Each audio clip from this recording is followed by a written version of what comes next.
The peaceful world of Dreamland is in great danger. In Dreamland, dreams always flowed from the wonderful Fountain of Dreams. The Fountain of Dreams collected the hopes and dreams of all living things. It was also responsible for the sweet dreams and rest that come from deep sleep. But one day, everyone in Dreamland lost the ability to dream. King Dedede was bathing in the Fountain of Dreams. He had even taken the Star Rod, the source of the fountain's power, and broken it into pieces that he gave to his underlings. Now Kirby must embark on an adventure to restore peaceful nap times to all the residents of Dreamland.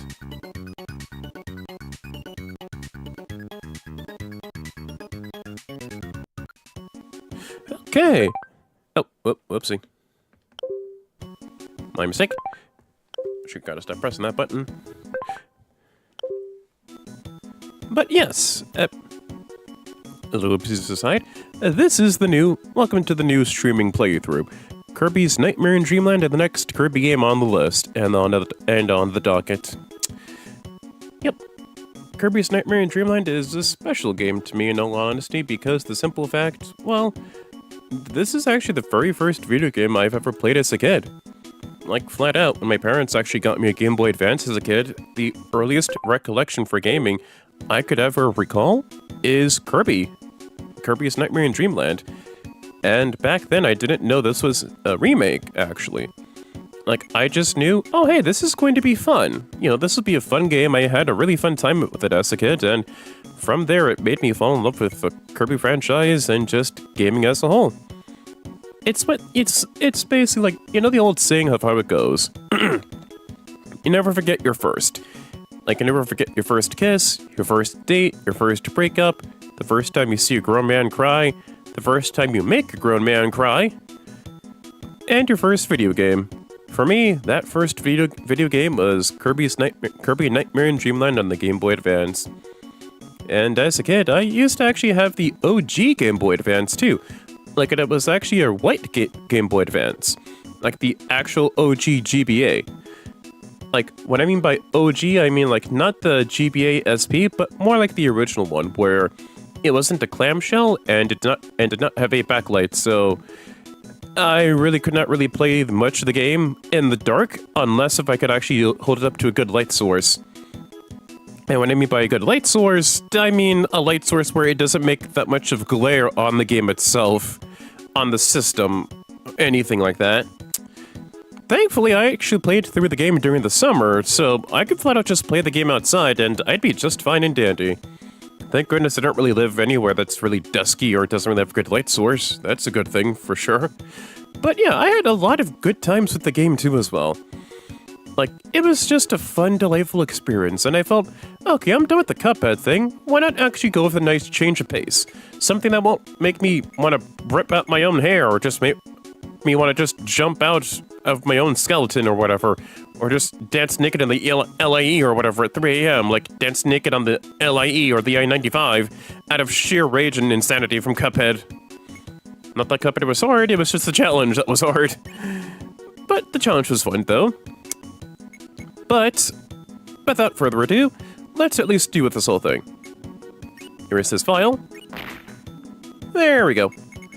And thus, we begin a new fresh file. So when you start out the game, 0% across all three. There we go. And percent, and you actually go with a percentage basically, 0 to 100 basically. Start the game, play the main game, sub-games, which is Quick Draw, Bomb Rally, and Kirby Zero Grind. Sound test, you listen to the music and sound effects, and erase a file. Self-explanatory. But without further ado, I'll be playing the sub-games, but at a later date. But for right now, this playthrough will actually be a 100% playthrough. A 100% playthrough would be when the streamer in question or the content creator in question, makes very much sure to get every single secret collectible worthwhile to have this percentage go from 0 to 100, basically. Getting every last nugget in detail, no matter how small it is. Without further ado, let's play the game. Oh, fun fact. Kirby's Nightmare in Dreamland is actually a multiplayer game too. But yeah, everyone just glosses over this fact. They gloss over this actual little detail. So, all Kirby games, both this and the second game, Kirby and the Amazing Mirror, are actually multiplayer games. Flat out, it's a multiplayer game too. So, if you still have the ability to have four Game Boy Advance consoles, whether it's the OG or the SP, and with 4 copies of this exact game, you can actually do multiplayer with this. I've never actually seen people do multiplayer with Nightmare in Dreamland. And not gonna lie, that'd be kind of fun to at least see someone do. Because everyone flat out expects just to see multiplayer for Amazing Mirror, because it is catered for multiplayer. But no one's really done multiplayer for Nightmare in Dreamland. Figured at least say that little nugget detail. And the way if I'm playing this on my Wii U. And I made sure to get this game downloaded onto my Wii U from the eShop before the eShop closed down. So yeah, that's how I'm able to at least play this game and some other Game Boy Advance games that you've seen in the past. Like, I've been able to at least do Mega Man and Bass on the GBA via the eShop. I just downloaded that on the eShop when the eShop was actually active. And you're thinking, oh, maybe I could just manipulate the time and the date and the year to at least buy GBA games on the Wii U now. No, you can't. No, you can't. I tried to do this maybe like a month or 2 ago, and no, you cannot do that. Even trying to manipulate the time and date on your Wii U, Skullock? Nope, that will not work, buddy. That ain't gonna work. Because those servers are down. They are closed for shop, buddy. Like, I understand the reasoning behind this, because who else is playing the Wii U and the 3DS for the eShop content anyway? Like, I don't mean to be rude, but everyone's just flat out moved on to the Switch. Like the Switch 2, or just didn't really care about it and just sold off their 3DS and Wii U regardless. So it's just kind of understandable that Nintendo just flat out finished support for this. It's the same thing for the DS and the Wii eShops, basically. Like, eventually they're gonna close down, so it makes a lot of sense. I never really understood why people just flat out just got up in arms saying, oh, but they're closing down the servers, they're closing down the shop. But Nintendo flat out just said, hey, we're gonna close down the servers, get what you can before you actually close down the servers, you know? So yeah, flat out, if you just ignored it up until past the deadline date, that's on you, buddy, that is on you. Like, I understand people wanting to at least download some stuff that they never got the chance to do so, that they forgot to do so. You know, I understand that, but saying it's completely Nintendo's fault for closing down the servers is kind of ludicrous.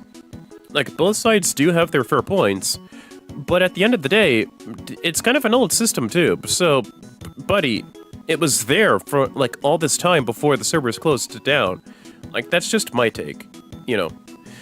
But enough about me yapping and yapping. Let's get on to the game, shall we?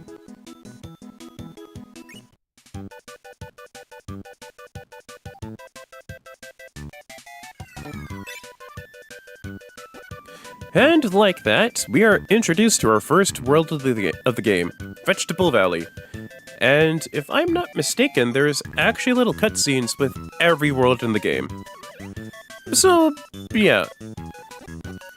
You play as Kirby, and your main goal is to restore the Fountain of Dreams to its former glory.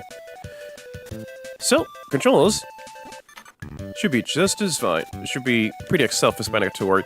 You walk, you dash, you jump, you float either by pressing up or just by pressing A twice. You release an air bullet, which damages only small enemies, or like the bigger ones maybe a little bit, but not too much. You crouch, you slide. The slide actually does damage. There really isn't a guard, because that wasn't really done until like Kirby Superstar and above. But since this is actually a modern Kirby game past the first one, you inhale and you swallow. Oops. This beams like a whip. Psh, beam it. And you press the select button, or whatever button that I'd want to do so.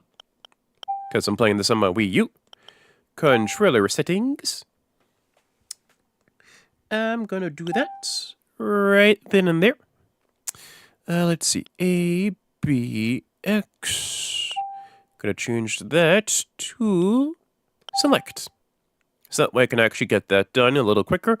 Select is the X button to get rid of the ability. And Y, I can also set that to start. And there we go. Nice. Make it really quick for just like that. Other than that, for controls, Kirby can inhale, spit out. If the enemy doesn't give an ability, nothing. There we go. Or you could just expel it out as a star. Spark. Buzz, buzz. That, all that. Beam is a short-range whip attack. Oh, whoops. Like so. Ow! And Spark is a close-range close-range ability, basically. Hi, chat member! Beam attack! Beam attack! Beam attack! Meme aside. Welcome aboard to the stream. And this, my friends, is my first video game ever. I have flat out played this game to bits as a kid. And this is the fire ability. Fire, hot, so hot, too hot to touch. But this is like the OG fire ability, where it just shoots a straightforward fire breath. You can't really aim the fire breath up or down, it's just fire. You can breathe fire. It can actually be like a good combo ability for enemies that are more stationary. Keep that in mind. But yes, this game will be 100% playthrough, where I'll be getting every single nugget and cranny, looking through every single nugget and cranny for details and secrets and what have you. Because Kirby games are pretty much that. Starting with Kirby's Adventure and onwards, you actually get a percentage for the game. Where if you actually do, it actually goes from 0% to 100%. And when it comes to being Kirby, having Kirby being played underwater,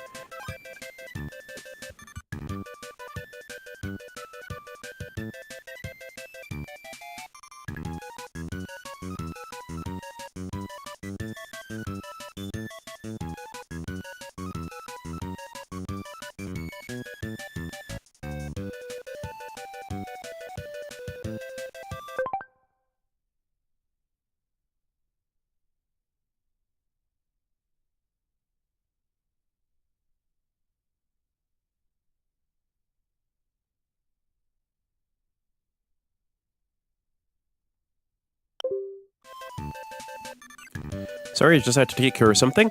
Quick little thing about Kirby underwater.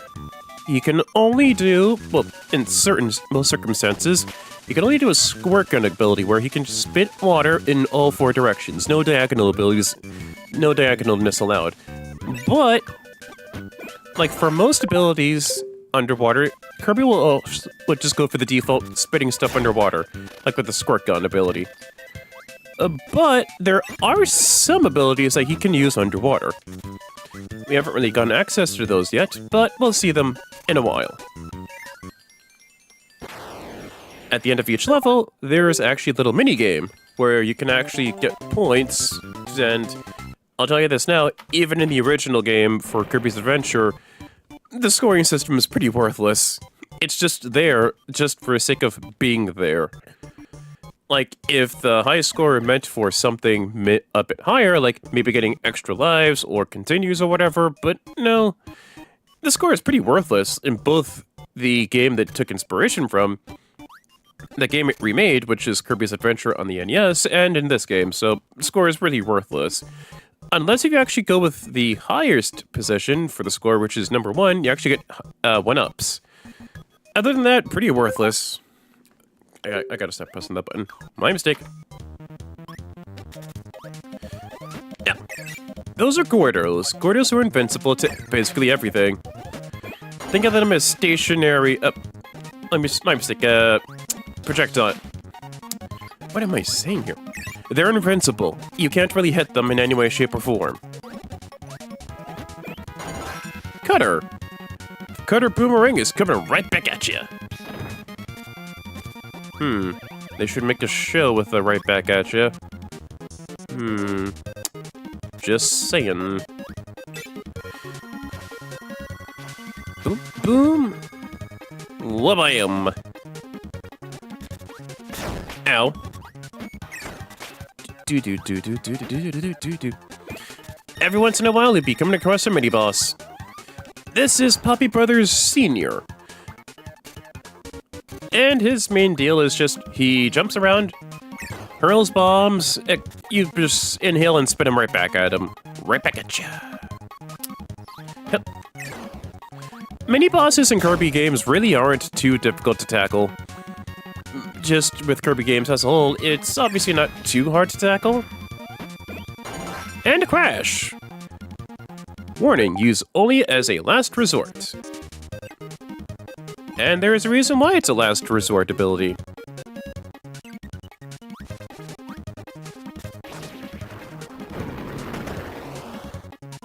That.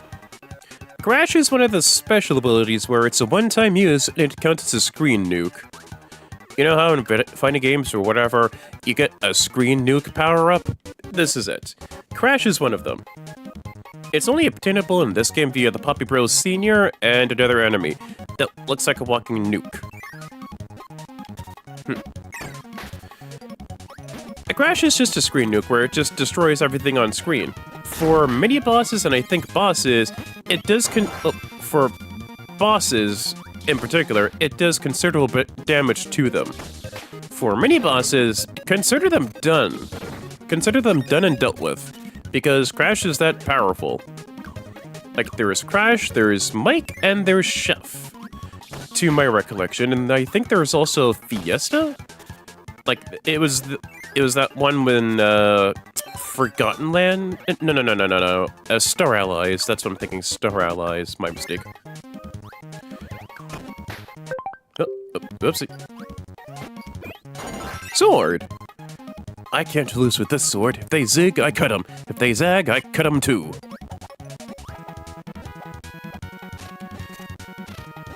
And if you want to be special, sword is one of the abilities you can use underwater.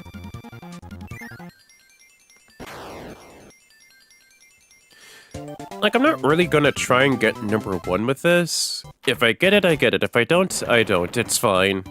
It is flat out fine. Let's at least try out this minigame. Bomb Rally. Press A and hit the bomb. Throughout Kirby's Adventure or Nightmare in Dreamland, you'll be seeing those 3 minigames, of course. Those 3 minigames ranging from level 1 to level 3. And of course, it's a Zelda reference. Yup. Yeah, it's a Zelda reference. Starting with Kirby Superstar and above, Kirby will actually get different hats. In Kirby's Adventure, he actually went out with different abilities, but he was actually given different colors.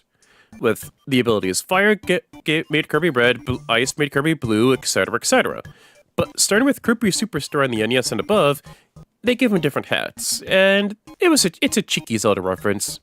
It's pretty cheeky and pretty obvious. For Sword. For Bomb Rally, this is just Jackass. No, I'm sorry, this is just something you'd see from Jackass. Where your goal,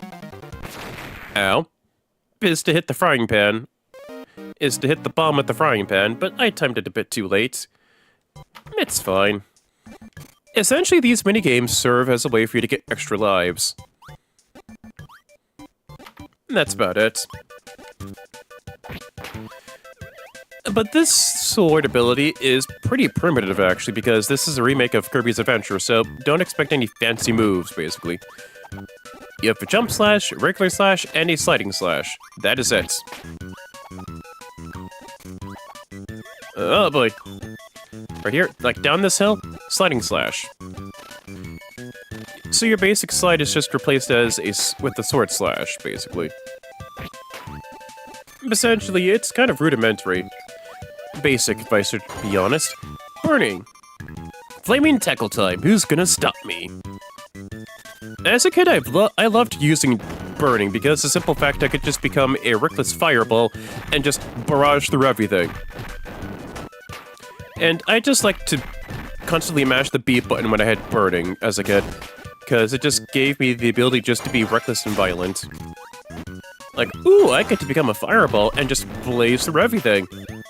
Nice! Where do I sign up?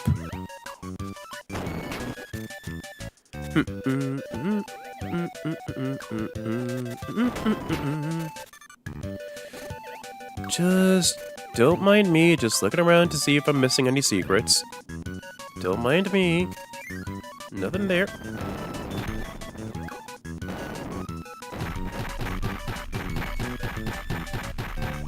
Yeah, see that cracking sound on the wall? That was like crack to me as a kid. Because, ooh, that cracking violent sound. Violence! Like I get to beat people up, or get to beat enemies up. All that fun jazz. You might be thinking, oh, that's a bit too much for a wee lad. You're talking to a kid. A kid, for crying out loud. Like, for crying out loud, this is a kid we're talking about here. So they're gonna at least be a little violent prone. Not to the point of it being concerned, but just, it's a kid. They're a kid. Let him be. Let him be, guy. Ow. Shoot. Press the wrong button. There we go. Back to burning. Before fire got more complex and just merged fire and burning together, burning and fire were their own separate abilities. Burning was just a fireball, and fire just gave you fire breath. That's it. Wait.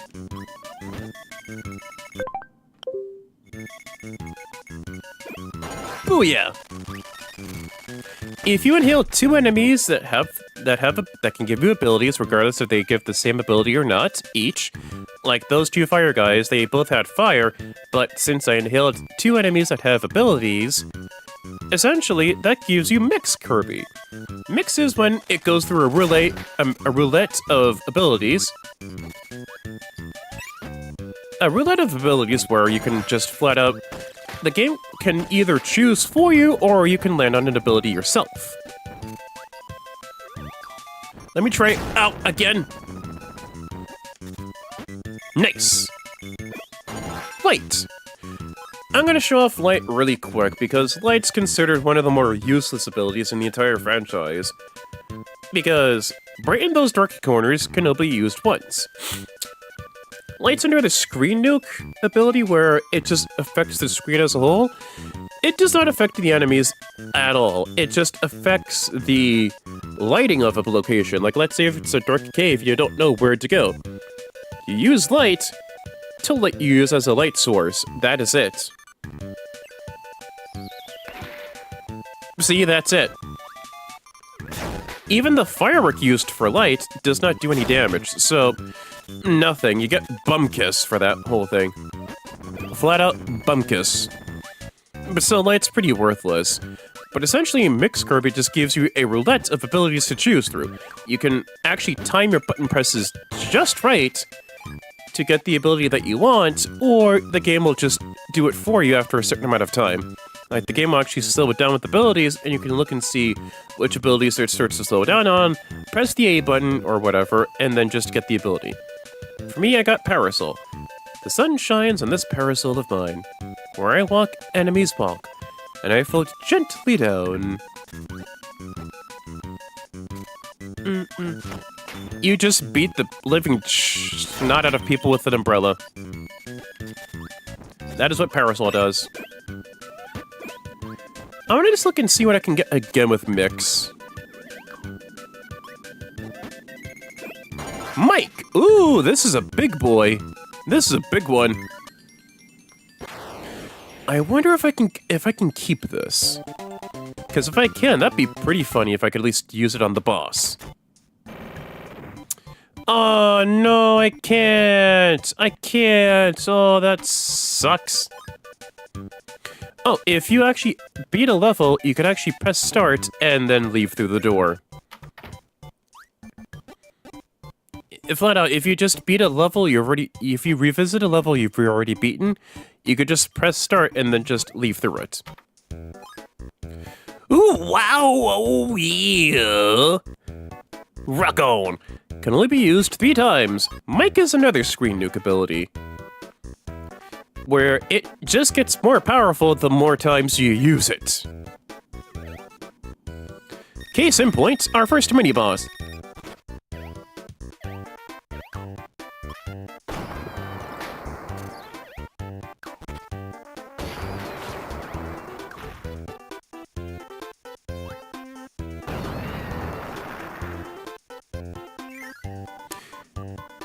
Canonically, Kirby is so bad at singing, it basically just... he's really bad at singing.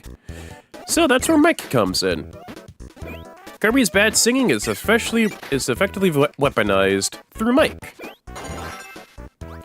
And with Mike, every time Mike is used, within the 3 times it gets a chance to be used, it gets stronger. Its radius becomes larger as well. First time, it does its damage. It does its good. It does the trick. Second time, more moderate. And third time, that's when it gets really damaging.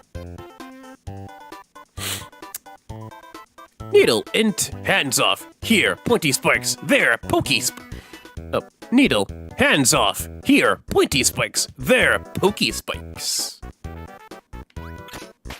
Oh, but yeah, that's what Kirby actually gets for Mike. He flat out just gets a mohawk and a literal rock and roll microphone. I believe the first time for Mike, he gets more of a sports announcer. Like a sports... no, my mistake. It's like either the first or second time Kirby dons like a baseball cap and a megaphone.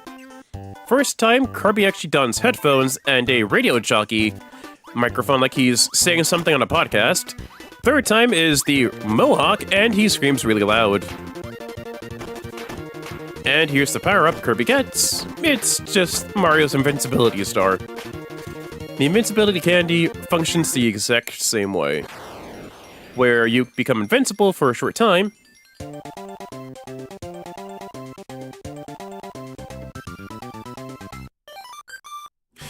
but yes, the invincibility candy allows you to become invincible for a short time, and it functions the same way as you would with Mario, where you become invincible for a short time and you become really fast. With Needle, it's an all-around offensive attack, where it's all pointy spikes in the air, and it surrounds you with pointy spikes and needles. And with this little portrait, this is the museum where you can actually see enemies for copy abilities and inhale them as you want to. This one has sword. I don't really want sword. Let's see here. And that would be the boss door. That is a boss door. But I'm thinking of something. If I can at least get the ability I really want to get for this boss, then I'm gonna at least get that. Thankfully, the moment I get the ability, I can just leave the level. I don't really have to redo the entire level as a whole. It's just the moment I want to, I can just leave. But yes, Needle's good for a defensive ability where it may be short range, but it's good for defense, because it just surrounds you with pointy spikes, and you can just hold the B button as long as you want. Because the simple fact you don't really have to let go of the needles. And as long as you have the B button held, you could just be surrounded by pointy needles and spikes, and you'll be just fine for defense.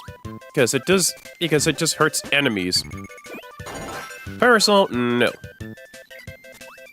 I like your parasol, but not what I want.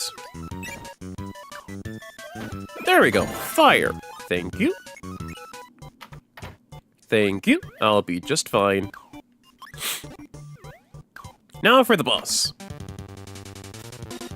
You might be wondering why I want fire. Well, take a look around you, good sir. We're in a forest. And with the forest comes a tree. And that tree is Wispy Woods. Wispy Woods is a literal... Wait a minute.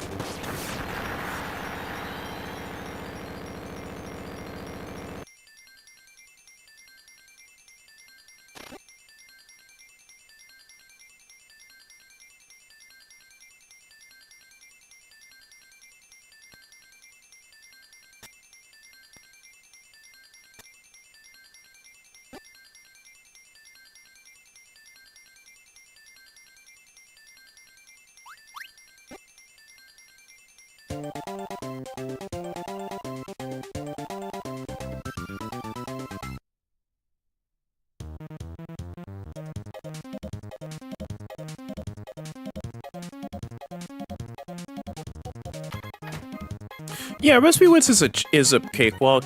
Wispy Woods is literally just nothing for a challenge. But yeah, this is way too much cheese. Yeah, this is why I wanted fire, because fire just flat out gets rid of Wispy Woods in this game. Because the way how Wispy Woods operates is that he's stationary, he's a tree. Occasionally, from time to time, he'll actually expel air bullets and just drop down apples. If you're not having an ability, you have to wait for the apples to come down and then spit them back out at Wispy Woods. But since I have fire, that's well known to be used against Wispy Woods in this incarnation. And since he's a tree, fire actually is good against more stationary enemies. And since Wispy Woods is stationary, that's kind of an easy picking thing for the whole boss. You might be saying, why the teabagging? That's not fair. Wispy Woods is a cakewalk. Come on. Come on here. In the series, Wispy Woods is known for being the cakewalk boss. He has always been used as the first boss in most Kirby games because he's that much of a cakewalk. Even if you're going with the no ability challenge, Wispy Woods is pretty much a cakewalk, a destined cakewalk. Unless if you're trying to go for a no damage run or certain abilities where it can become a bit hard to hit your targets, Wispy Woods is still going to be a cakewalk for you.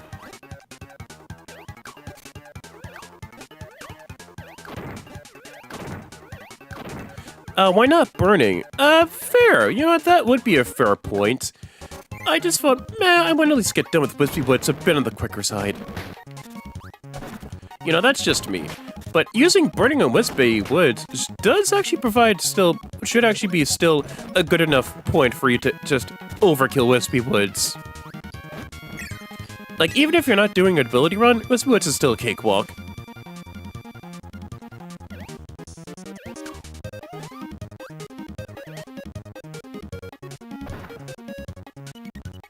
Can you believe I actually got afraid of that enemy as a kid? Yeah, I'd be rolling my eyes too, but I was a kid back then. I was just flat out inhaling everything and just spitting them out just to see for abilities, just to test it out as a kid, and I actually tried to inhale a Scarfy. Scarfies can't be inhaled. The moment you try to do so, that's when they'll come and attack you. Because they turn into one-eyed beasts and try to chase you. For a time being, they will chase you, but after a certain amount of time, they will explode. They will flat out explode and hurt you. Just like that guy. That was a walking nuke. That's a literal walking nuke. And that gives you Crash. And that little side room. Oh, never mind, I thought that would be a mini-boss. Oopsie. Tornado! Spin, spin, spin. Spin, spin, spin, spin, spin. Spin, spin, spin, spin, spin, spin, spin, lag! Tornado does what it does. It's a good ability, actually. Provides good mobility and attack. If you press the attack button, if you hold the attack button while Tornado is done, you you actually float up with in the air, like an actual tornado. It's pretty good against bosses because most of the time, if it's not Wispy Woods, the boss will be moving, and Tornado's a good mobile ability as well, so it does help. And here's another minigame. Kirby's Air Grind. Press A to grind the rails, you can't grind on black rails.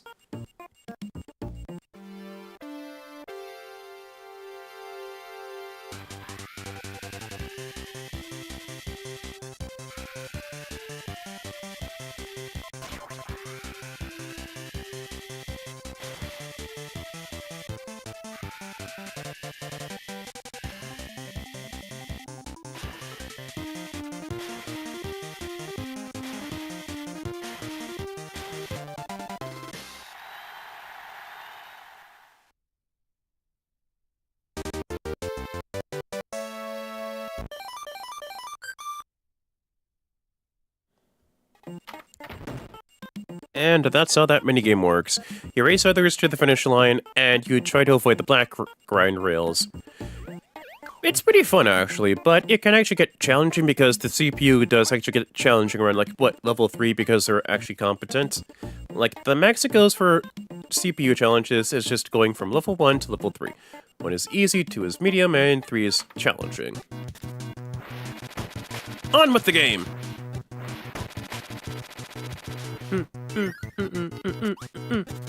Slide and doop. Do do do. Do do do do do.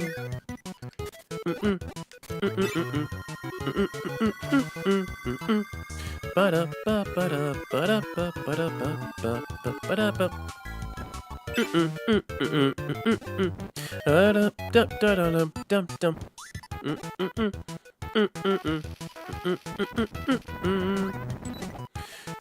This is going to be an obvious mini-boss stage room because you have 3 abilities, Sword, Fire, or Spark. I'm just going to keep Tornado. This is a giant wheel. I think it's like Sir Wheelie or Rex Wheelie or something like that. What it does is that the boss occasionally just will actually send out little minion wheels to go after you. But it mostly just goes from side to side and just tries to ram into you because it's a giant wheel. Wheel! Again, because the first time I got it was from Mix. I ride like the wind. Fast! Too fast! Wheel does what it says. You turn into an invincible wheel and just ram into enemies, basically. Sadly, you cannot jump as with the wheel ability, that comes later. But for now, you actually go left and right, side to side with wheel. It's good for puzzle solving in case you actually have to do a puzzle very quickly in time, or if you just want to blaze across the entire room. If it allows you to. I say if because most of the time with wheel, it's really situational to the point where you won't always get the chance to blaze past everything in one go like a speed demon. And so wheel just becomes pretty situational.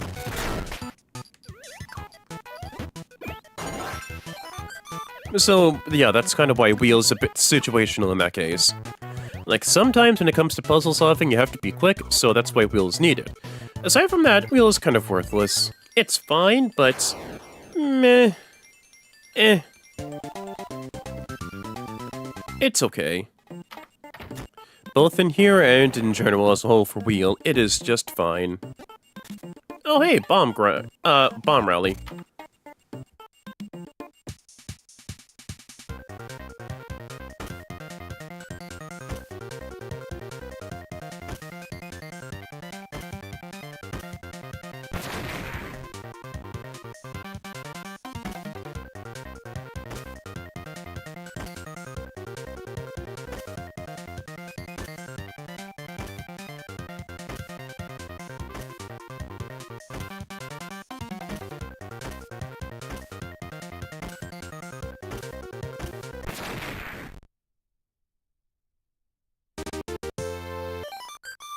At least I got something. But that's how a bomb rally works. You keep pinning the bomb forward and back with the frying pan. It's hot potato, but you actually use a live explosive. That's why I just used the jackass similarity, because it would be something you could see from Jackass, and that'd be kind of funny to at least see. Instead of an actual life explosive, I'm pretty sure they'd probably do it with like a cherry bomb or something like that. Like, just for the sake of egging each other on, that'd be kind of funny to at least see. I'm gonna get rid of Parasol. Parasol you can use underwater, but I don't want to use Parasol. Maybe. There we go. Wait. Gotcha! UFO! Wow, I'm so lucky I copied a UFO. I can do 4 different moves. It all depends on how long you hold B. In this entire game, UFO is the only one that actually has a specific moveset. An actual specific moveset. Standard B is a beam. Slight power shots. Bigger power shots. Biggest power shots. The thing with UFO is that you can't really take it from level to level. You can only use it in the exact level that you found it in. So the moment you actually have beaten it with UFO, you actually turn back into regular Kirby with no abilities whatsoever. Also, UFO is one of the rare abilities you can use underwater. So that's pretty useful.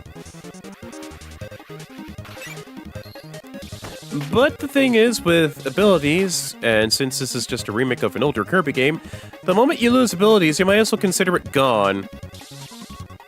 Like, gone forever in the void, because you can't really inhale abilities, lost abilities underwater, sadly, so you have to be really careful.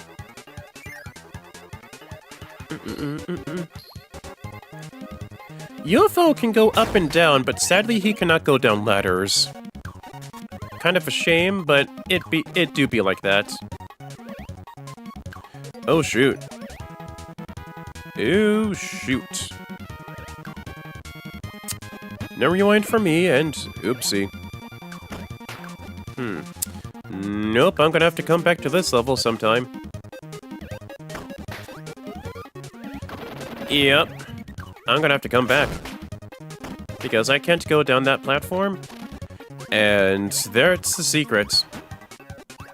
Oh yeah, that's a definite secret right there. I'm gonna have to come back to that one. Meta Knight? Oh, right. From time to time, when the knight will actually send his goons to ambush you, to attack you. Because within this game, Meta Knight was entrusted by DDD to hold on to a piece of the star rod. Ow. I think his band of goons are called the Meta Knights, or the Nightmares. One of those two. I think it's easier to at least use regular Kirby and just inhale and spit them out, just for the sole purpose of that. It just makes the whole mini-boss encounter a little easier for you to tackle on with. Boom. Eh. Meh.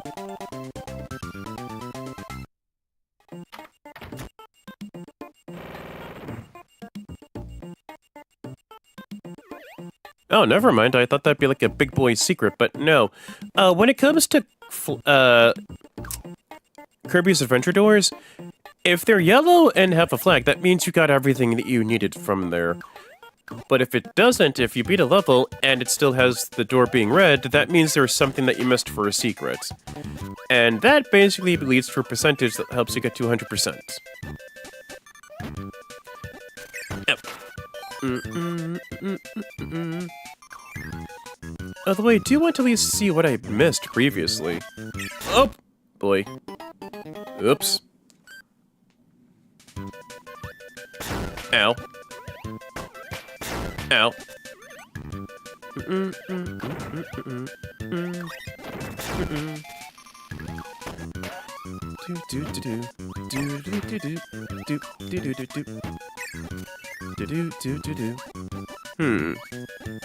I could try stone.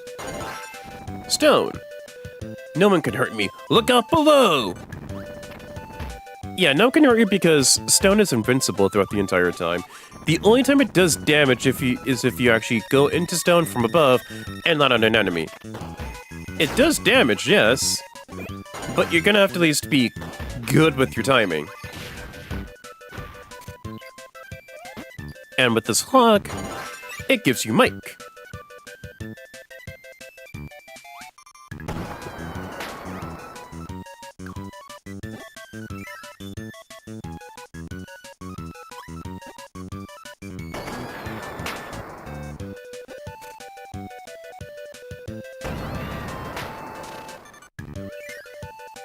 Okay, so I am right. It is actually just the first time. The first time Kirby gets a megaphone and a sports cap. Laser is also situational too. Light amplification by stimulated emission of radiation. And it ricochets off of hills too. Yeah, it does that too. There will be certain puzzles that you need to use for laser to beat as well for 100%. Aside from that, laser is fine. It's honestly relatively fine-ish. Because it's fine for attack, but the only usage laser really gets in the games is just for puzzle solving. That's it. It's pretty situational. Like, it's only used for puzzles. Maybe if you want to at least go for a boss run with laser, maybe. Aside from that, not really much else to use for laser. What do we got in here? Oh, nothing much, but another laser room. Because these are actually little slants, and laser can actually bounce off of them. If they're little slants, laser can bounce off of them, hitting enemies and switches and what have you. So that's actually used for puzzle solving.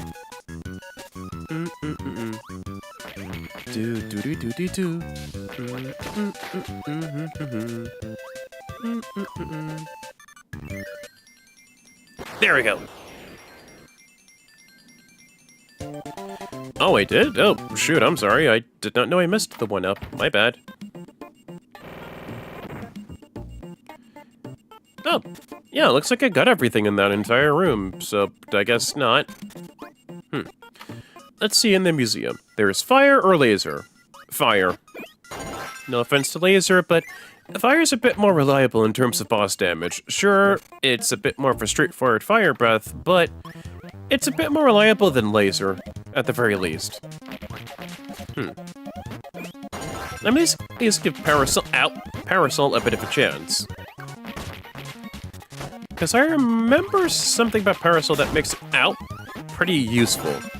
I think when it comes to... I am right. Yes, I'm actually correct. Projectiles that hit Parasol don't damage Kirby. You heard me right. The Parasol actually kind of protects you from projectiles. As long as they're above projectiles, like they're above you, and they come down onto you, like going down, up, then down, basically, and it hits the Parasol, you'll be just fine. Okay, I can at least see a wheel puzzle when I see one. Or at least a room I can be reckless with wheel in it. Okay, what do we got for this? Whoop! Oh, some health, that's pretty cool. Nice. Nope, this ain't a room with for real. This ain't a real friendly room. Goodbye, wheel. Goodbye, Mr. Wheel. Ow. These steel blocks can only be damaged by, say, either hammer or burning, if I'm not mistaken. And that's more of a tip for later on for 100% clearance, but I don't think this is really needed for now because this only just has maybe a few 1-ups and some health items. So I'll be fine. I'll be fine without them. I'll be a-okay. Cutter as an ability is actually pretty good because it's more of a far-range ability in this instance because you get to actually throw boomerangs, razor sharp boomerangs at enemies, and you can actually keep your distance. High jump. Big jump equals big tackle. Does what it says. It does what it says. That's what high jump does, and honestly, I find high jump to be fine. Yeah, it's okay as an ability. It got maybe at least a couple revamps than Kirby's Return to Dreamland, so it's okay as an ability for high jump. I find it fine. Plus, the little hat Kirby gets for high jump is pretty cute. It's kind of just a Superman ability, a Superman power-up. Not a power-up, it's just more ability of what it looks like. Sorry. Also, let's at least go over these two doors. This one, the arena. Battle for maximum tomatoes and copy abilities. This is Mr. Frosty. Mr. Frosty charges towards you, he launches ice cubes at you, and the way he launches ice cubes, he twerks. Mr. Frosty just twerks his big, thick butt against you, and then he just chucks the ice cubes. If you get within close range of Mr. Frosty, he inhales you, then spits you out, basically. And in this game, Mr. Frosty gives the freeze ability. Freeze! Stop! Stop! Come no closer! I'll chill you to the bone. Freeze and burning and ice and fire were basically just kept separate up until Kirby Superstar, wherein freeze and ice were just kept as one as a whole, and fire and burning were kept as a whole as well. Freeze kind of works as the same way as spark, except it doesn't electrocute enemies, it just freezes them and turns them into ice cubes. When enemies are frozen, you can actually kick them, and you can actually make more damage. It just is good with bosses that have mooks. And this little star door, Warp Star. Use this star to jump between the various levels. So for now, we can only go between level 1 and level 2. Basically going between Vegetable Valley and Ice Cream Island, basically. But as you go on further and further, you actually get the chance to... It's basically your fast travel.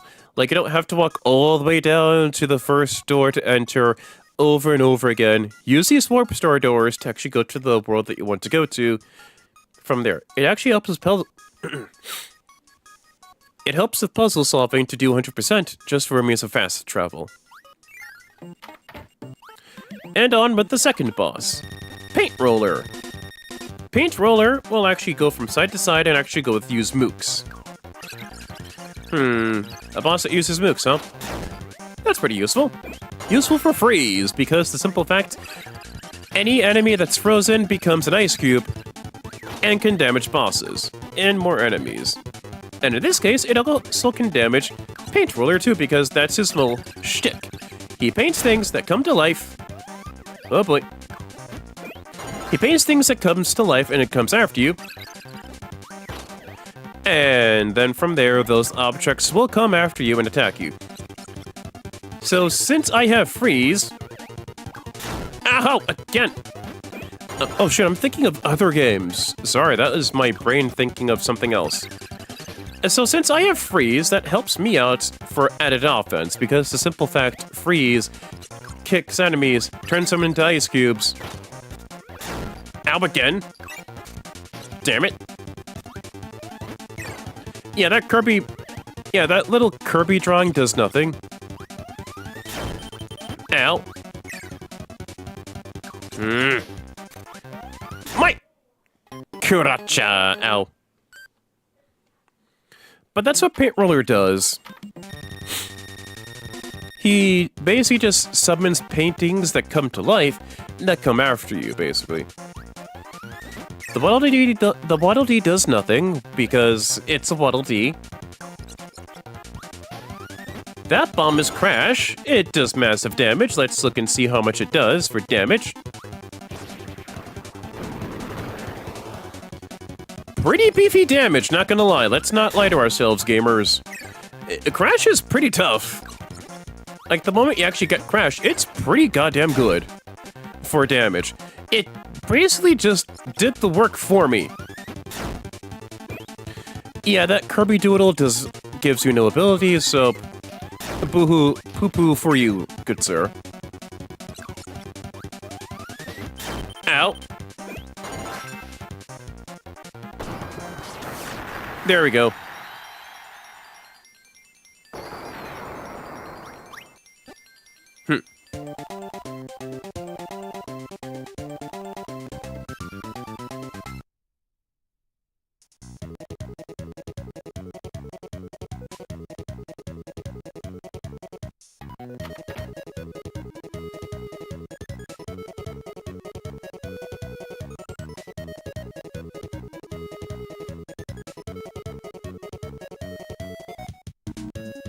Yeah, sorry, I just wanted to at least dance and tap to the music.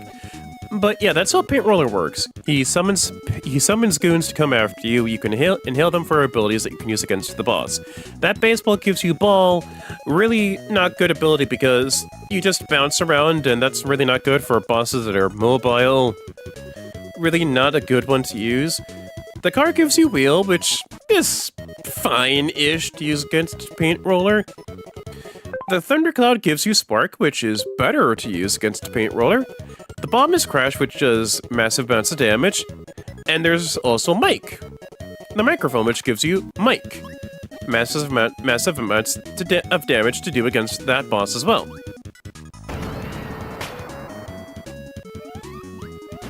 Ooh, another nuke. I should not be saying ooh, another nuke a lot. But yes, the bomb that you get from Paint Roller and the microphone that you get from Paint Roller basically just means mucho damage. Because both Crash and Mike actually do a lot of damage to the Paint Roller. Oh boy, ow. Let me look and see what else I can get. I got the nuke again.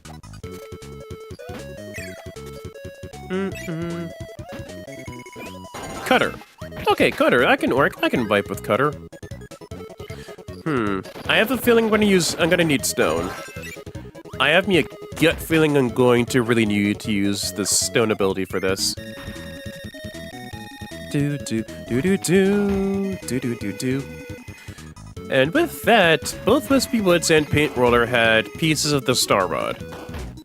It is our job to go get the star, to go assemble all the pieces of the Star Rod back together.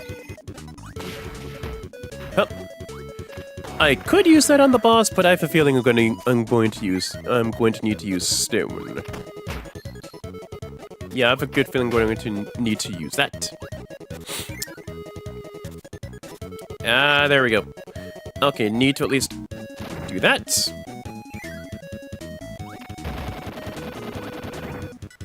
There we go. Boom! And this is the start of levels that actually have short, little secrets hidden. That little switch allows me to just activate more percentage within the game. If I didn't get that switch, that door, the level door still would have been red, and that would have meant I would have to at least explore the level a bit more just to look and see for that switch. But because I already got everything in that level, the level counts as a cleared.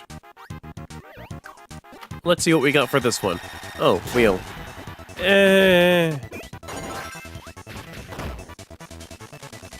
Honestly, in terms of beating bosses, as Stone really isn't the boss-killing powerhouse it was, since this is Kirby's Adventure, so Stone is fine. Stone is relatively fine to use, but if this was Kirby Superstar and above, oh yeah, definitely, Stone could actually help you with boss rushers, because you could actually move with Stone, you could do a lot of other things with Stone. It's a lot better to use for boss run.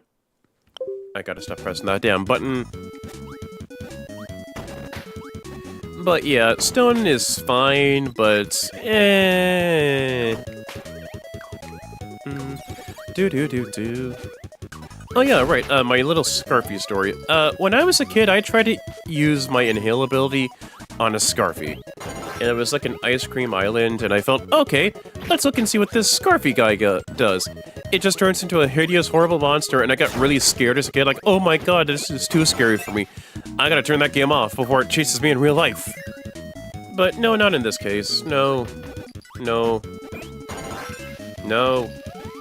Not in this case. I was just a kid. Can you blame me for being a kid? Yeah, nuts. Do.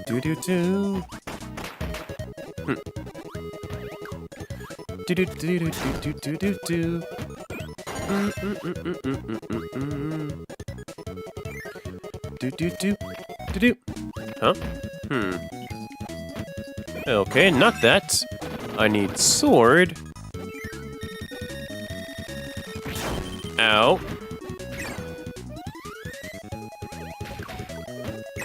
There we go. Do do do do do do do do do do do. Do do do do do do do do do do. Do do do do do do do do do. Do do do do do do do do do do.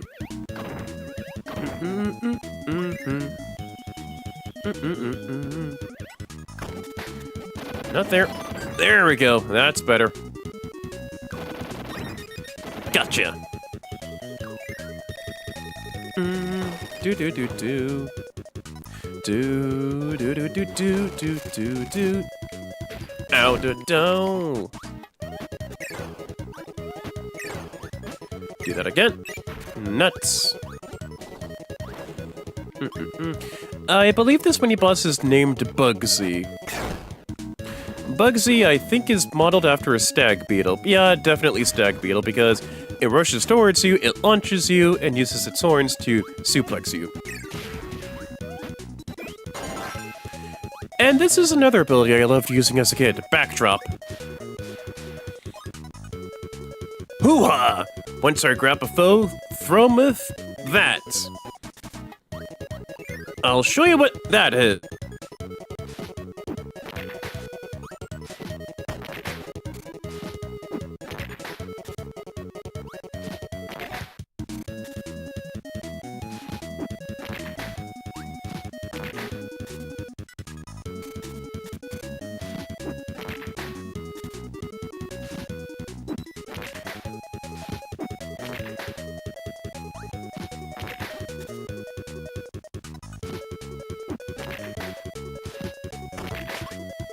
Yeah, that's what Backdrop is. I loved using Backdrop as a kid because it just lets you suplex enemies here, there, and everywhere.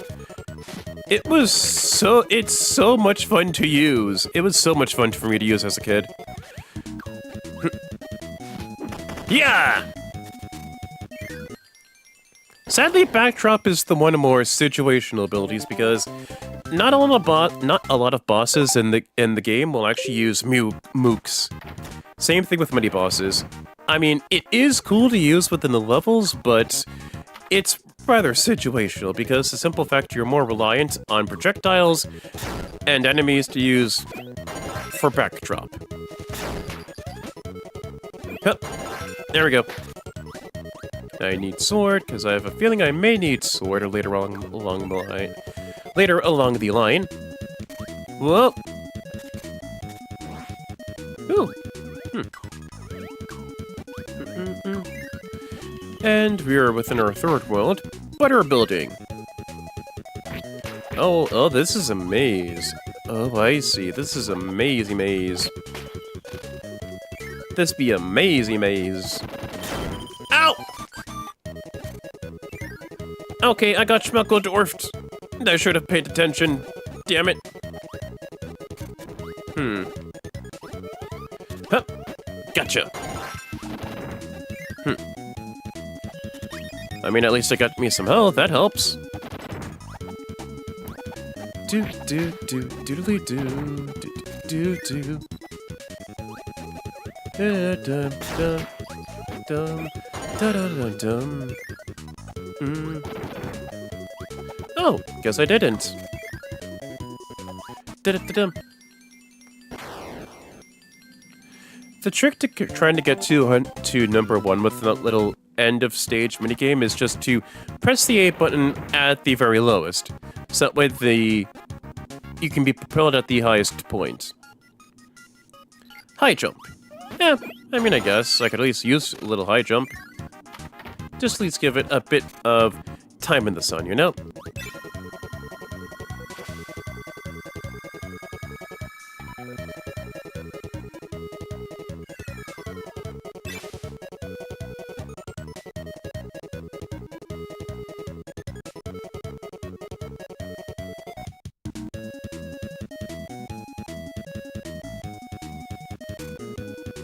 Alright. Oh, another Mook Rush, okay.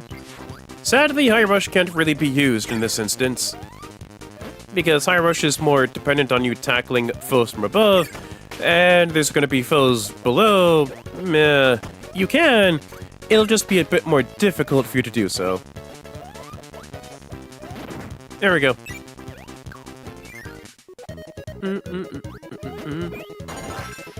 There we go. Ow. Do.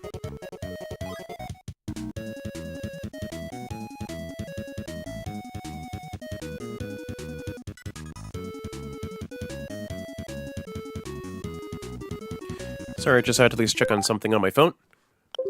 Oops. Ow. There we go. Ah, well, forget it.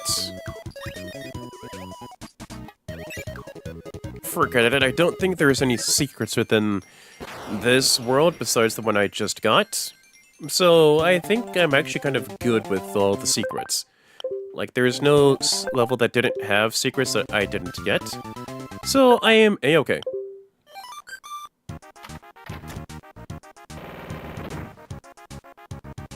Okay. What's this one? Oh, Quick Draw! Oh yeah, that's the other minigame.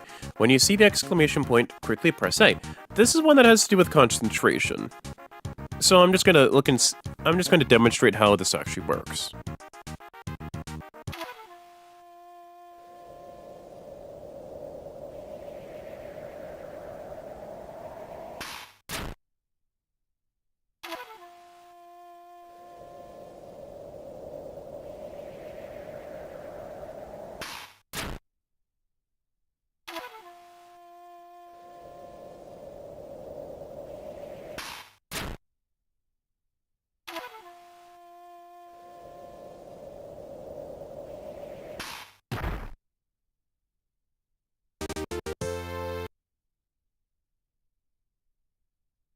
At least I got something.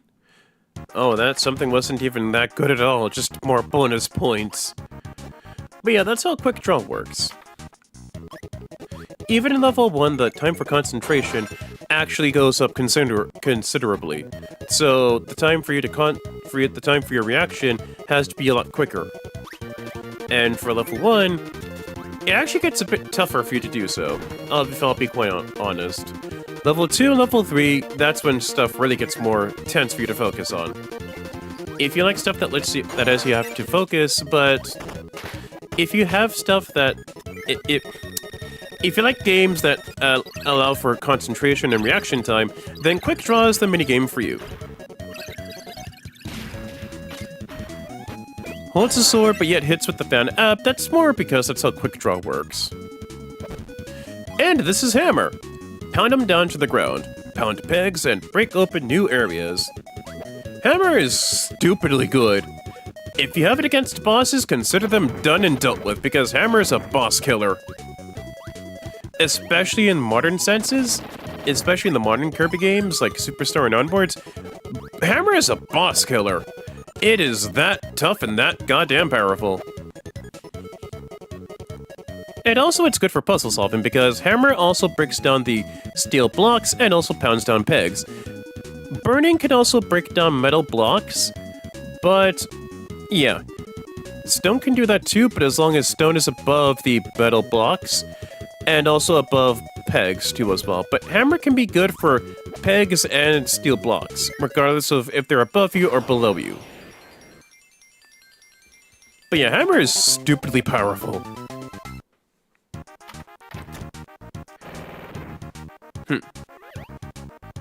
Oh, 6, okay.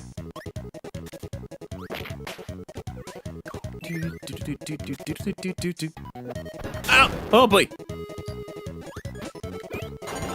Whew!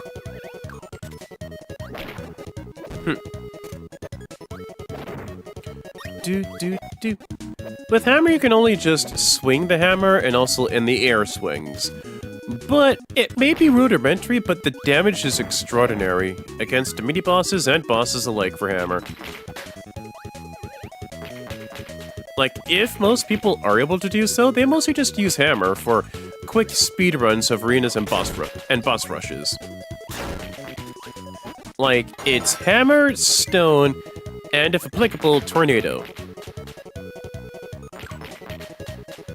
Because that is how reliable those abilities are in the grand scheme of things. Oh boy. Okay, gotta at least time this one, right? There we go.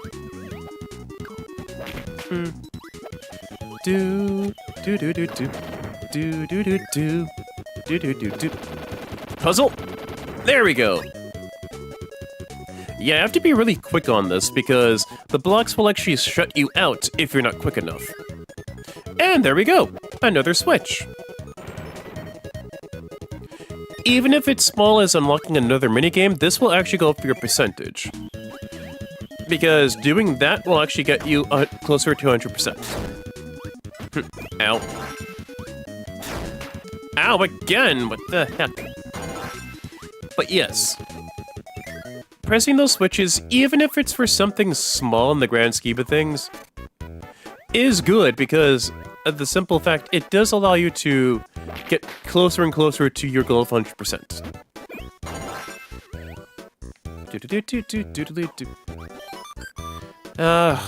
I may be having to get rid of hammer, but I might as well at least show off how useless light is.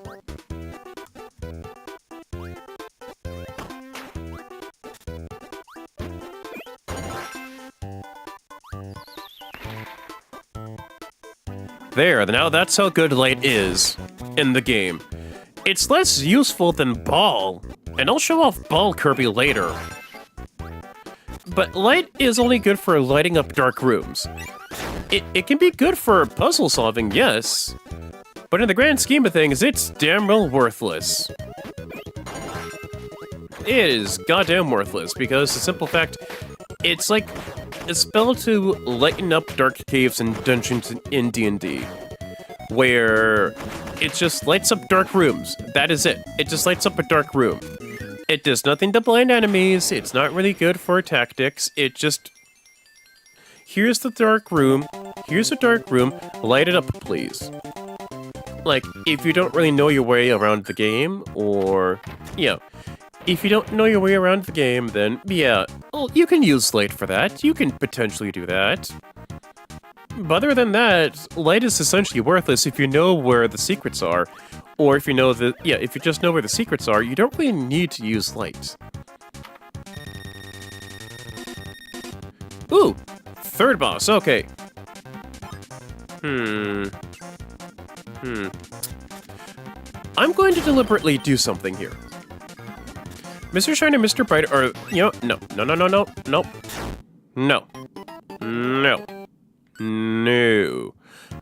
Because I want to show something off, something fun.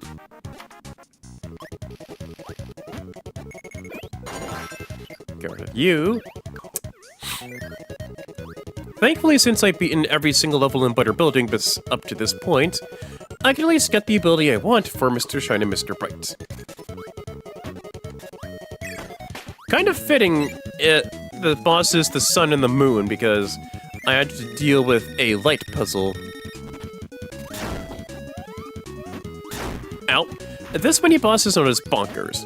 You may not know it, but Bonkers is based on a gorilla. I'm dead serious. Bonkers is canonically a gorilla. It does not look like a gorilla. It really doesn't.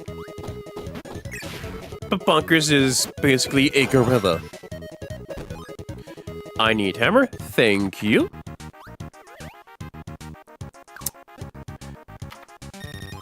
Mr. Shine and Mr. Bright are the sun and the moon. Mr. Bright is the sun and Mr. Shine is the moon. Think of it like this. The sun shines brightly throughout the day. The moon has moonshine. Moonshine is an alcohol that basically southern rednecks use, and it's basically illegal to make, if I'm not mistaken. Let me at least double check on that one. Because I know for a fact making moonshine is basically illegal. Oh, here we are. Google's actually doing that for me. Making moonshine distilling spirits at home is illegal under federal law in the United States for even personal consumption. While people can legally produce beer or wine at home, creating distilled spirits without a TTB, an alcohol and tobacco taxing trade bureau license, and paying federal excise taxes is a federal felony up to 5 years in prison. And that was the AI answer, so I'm just going to at least double check with an actual answer. That's not from AI clinkers.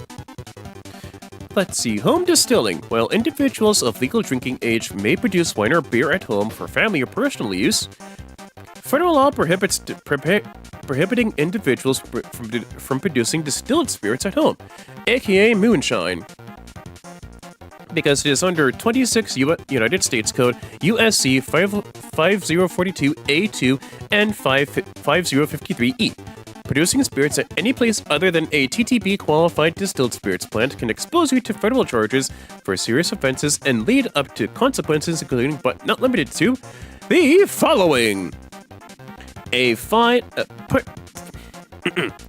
prison time for up to 5 years, a fine up to $10,000 or both for each offense, a charge of possessing an unregistered still, which is 5601A1, 56A0101A2, engaging into business or as a distiller without filing an application and receiving a notice of registration, 5601A6, distilling on prohibited premises, on a prohibited premises.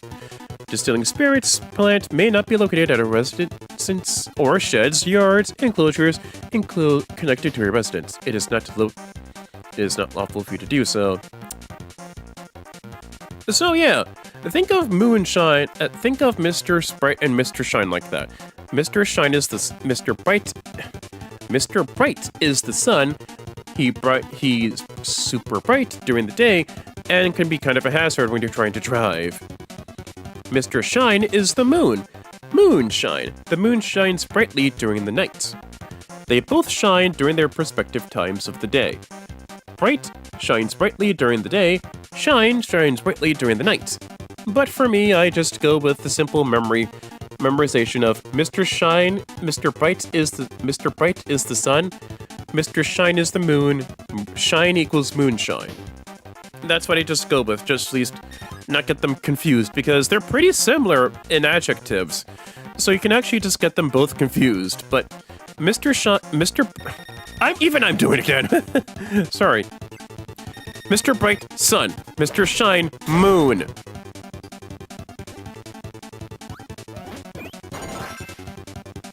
Wait, damn it! No! Darn it! Not that! Not that! Damn it! Damn it!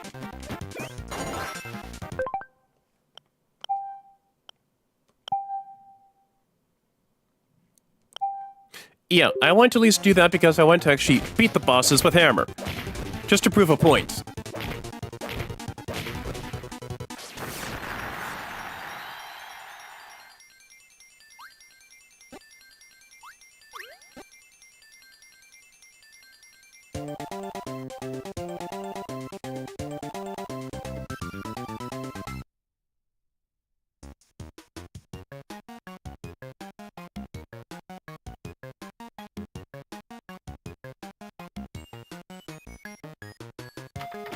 That's how good Hammer is. Flat out, Mr. Shine and Mr. Bright are no match for Hammer. That's how good Hammer is, even in Kirby's Adventure. That's how potent Hammer is as a boss killer. Flat out, the longer you can hold Hammer in a boss rush, the better it is for timing. Like for speed records, basically, because you could just consistently hold Hammer, consistently whack the boss with Hammer, and just beat the boss consistently, stupidly in fact, even. But for descriptions for what the boss can actually do as a whole, Mr. Bright, the sun, launches fireballs at you. Like when it's the nighttime and Mr. Shine is at his moon phase doing Mr. Shine things as the moon, Mr. Bright as the sun will actually hop around and lob fireballs at you. He'll shoot fireballs at you. Do not mistake them for Hadokens because of how his hands are.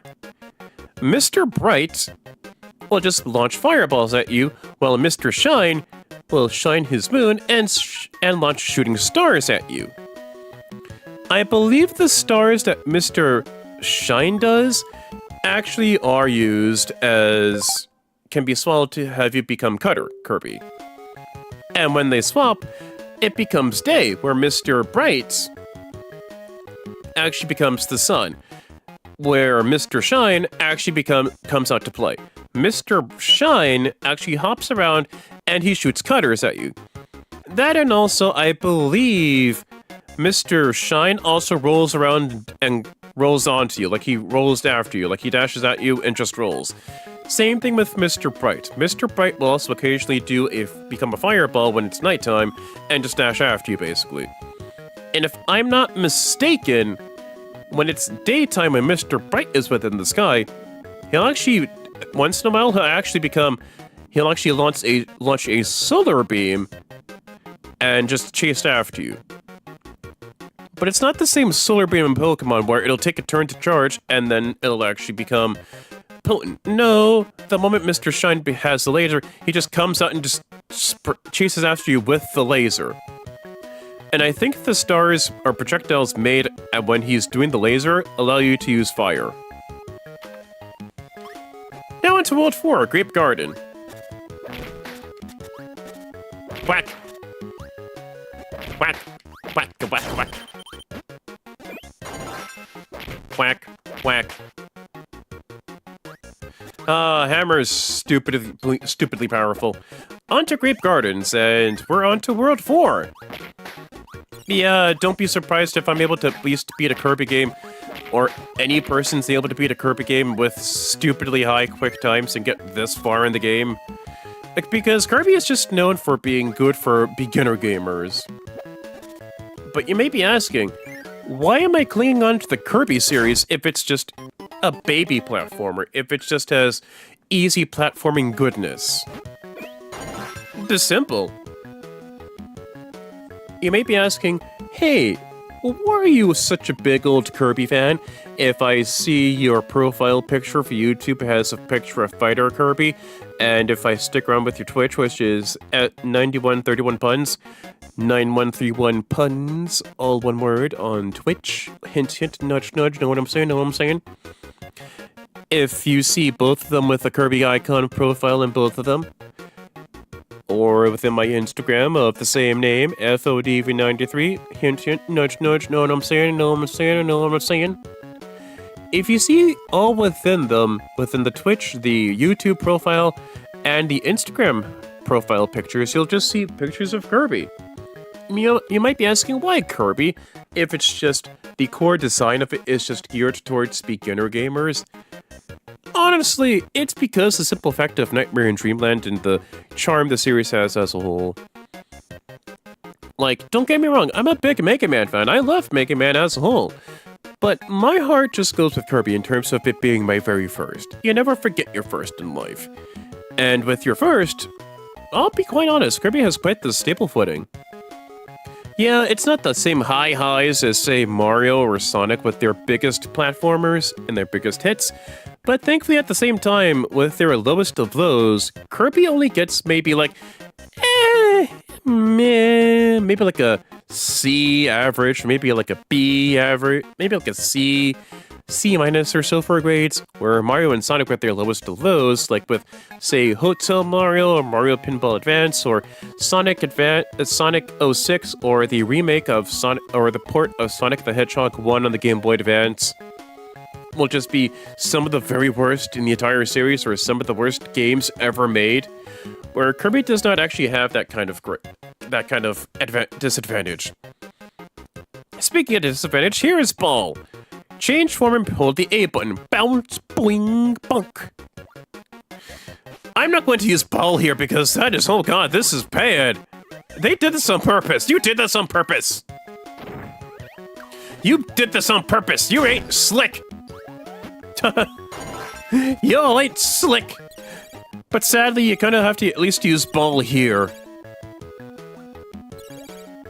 You can roll back and forth as a ball, and be a bit reckless with ball. It allows you to bounce up and down here and all around.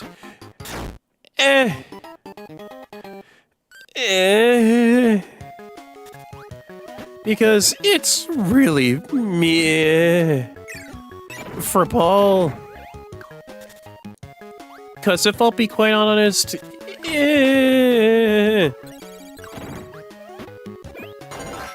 I mean, within this section, beam is more useful because it allows you to at least clear out these star blocks in time. Ball, you can bounce around a bit. It's fine. But, meh. Ooh! Ooh! I didn't even realize that one! Oh, I was just sitting around. Oh, yeah. Oh, hi, our song 3166. Welcome to meet you aboard and see you for chat. Our song 3166. Yeah, ball is fine. I can't really... I mean, it's fine because the simple fact the lowest of lowest is light, and ball is at least used for maybe some puzzles, or if you want to have some turn off your brain fun-ish with just being a literal bouncy ball, bouncing around and hitting stuff. It's fine. It's fine. It's decent. It is not the worst ability in the game. Oh, and here's another one that's more of a one-time use. Sleep. Do not disturb. I need my beauty rest.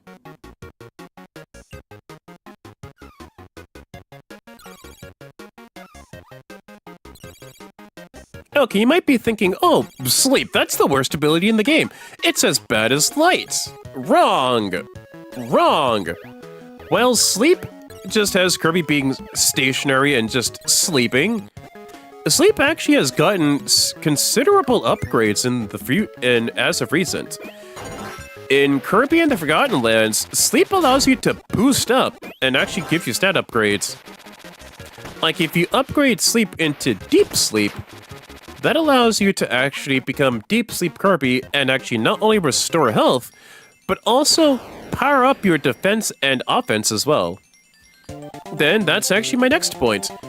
In Kirby Squeak Squad, sleep, when you actually get it fully upgraded with scrolls, sleep allows you to refill your health. Flat out, sleep allows you to just restore your health from Kirby Squeak Squad and onwards. And I believe in Kirby Battle Royale, sleep actually got some considerable upgrades too as an attack ability. Because I believe with sleep, it allows you to chuck pillows and... Hold on. Hold on. Here we are, Sleep Kirby Battle Royale. Let's see in the Kirby Wiki. Kirby Wiki, my pretty. My pretty. My so pretty. Sleep Kirby actually has a full-on goddamn moveset in this niche 3DS game, Kirby Battle Royale. Kirby Battle Royale, I'll say quickly, it's a fine game. Yeah, it's more potent as a multiplayer game. Haha, the title Kirby Battle Royale, almost like it's better with multiplayer instead of single player, but I feel it's fine. It's a fine enough game. It's better with multiplayer, obviously, but I feel it's fine as single player. In Kirby Battle Royale, it actually gets a full-on ability full-on upgrade, actually, within only this game. Because it allows you to attack with pillows, like pillow attack, and a pillow uppercut to let you to swing the pillow upwards, slam the pillow down with pillow takedown, spinning pillow drive. If you jump and press the B button, you spin around with the pillow you spin around with the pillow a bit, and then slam it down to the ground. Burst bubble. You know how, like in anime, you have that little snot bubble thing when you sleep? Yeah, Kirby uses that as a weapon. Like a burst bubble. He blows up a big old snot bubble that travels a little distance and then pops upon impact. The Nighty Nightcap, he uses his nightcap to cap people to put them to sleep. Like he pulls out the nightcap and then swings it at you, actually. and then puts them to sleep to make them vulnerable to attacks. And then Sweet Dreams allows Kirby to sleep, obviously, and then he dreams of eating cake. He gradually restores health, and yeah, pretty much. Essentially, within Kirby Battle Royale, it was used as DLC, actually. Yeah, I remember that fully well, actually, because during that time, it was the 25th anniversary for the Kirby franchise, because at that time, that was when the game was released, when Kirby turned 25. And at that time, HAL actually did a little poll to look and see which ability would fans would like to see as an unlockable or a DLC ability. I believe some of the abilities were like Animal, which I voted for because I thought that was a fun ability to at least look and see. But for me, like that was for me for Animal, but Sleep won in the end, it was fine. But in the end, Sleep got a considerable upgrade, which I have to say is pretty potent, actually. It's pretty potent. And yeah, it's pretty good, actually, not gonna lie. And yeah, essentially, it is pretty good. Let's see here. Deep sleep, returning yourself. Oh,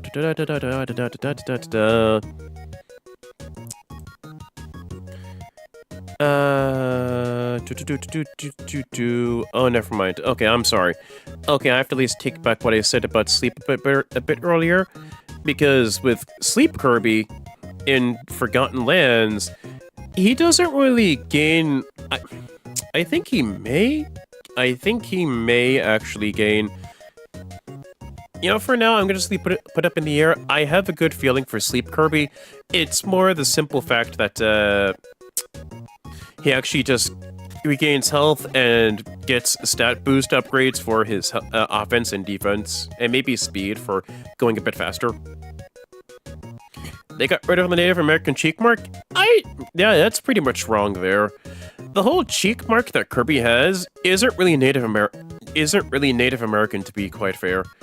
Because the Native American cheek mark is quite different than what Kirby used to have for his cheek marks before they moved on with simple ovals to use for his cheek marks. Like, flat out, they are not Native American cheek markings for what Kirby used to have, actually. He never really had something that resembled something close to Native Americans.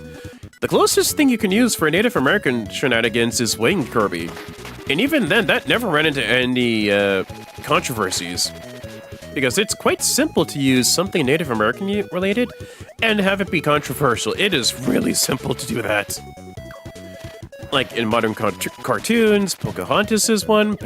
Not really Pocahontas, but like in the classic Looney Tunes, like classic cartoons, it is really easy to be offensive to Native Americans for that whole thing. And oddly enough, Kirby has never really ran into controversies, even with the way of how Winged Kirby looks, because Kirby actually does get the Native American head gown and everything for Winged Kirby. Like, the cheek marks that you're thinking of, Arasung 3166, are used for Winged Kirby and not for Classic Kirby. Like, for Classic Kirby, the cheek marks are lines, and they are lines, but they're not Native American like what you're thinking of. You're thinking of Winged Kirby, where he actually gets, like, the face paint and the wing cap for, like, what Native Americans had or something, but it's really not used in disrespect. So, yeah, you're just kind of a bit wrong on that one. Like, I don't mean to be, actually, but it's just more pointing out facts, you know? Like, I just want to point out facts into more of a, hey, this isn't really what it is. It's more, this thing is what you're thinking of, kind of thing, you know?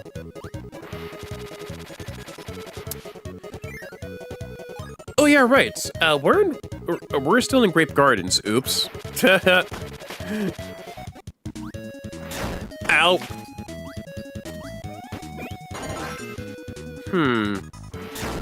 Oh. Oh. Oh, never mind. Never mind. I thought Tornado actually allows you to be invincible on the spikes, but I guess not in this game. Maybe I'm thinking of another game? Maybe? Ow. Yeah, I'm probably thinking of another game. Yeah, I am flat out thinking of another game. Huh. Gotcha.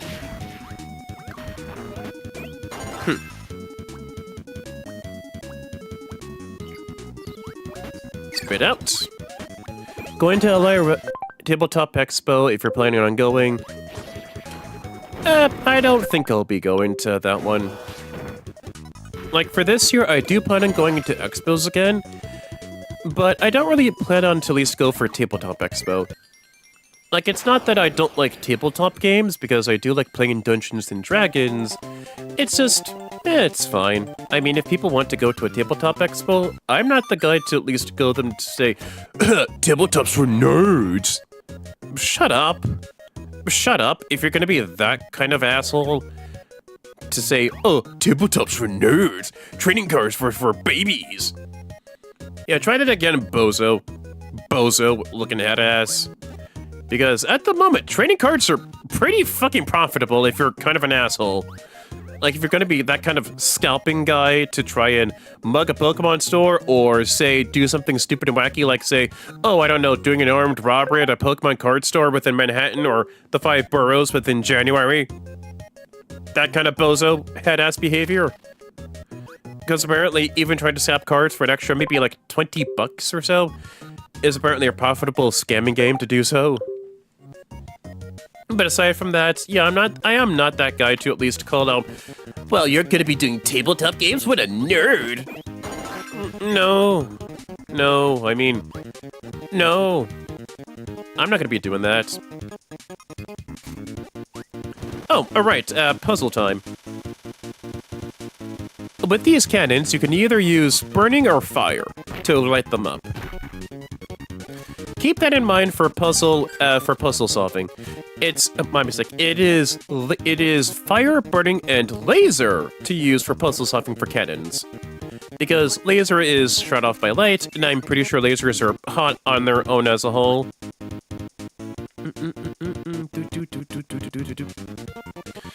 But yeah, that's how puzzle cannons work within this game.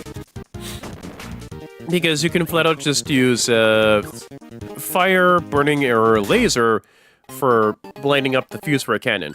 You just have to make sure to get to the cannon in time before it blasts off. If you are too late, then you must relight the fuse and then go right back to the cannon as a whole.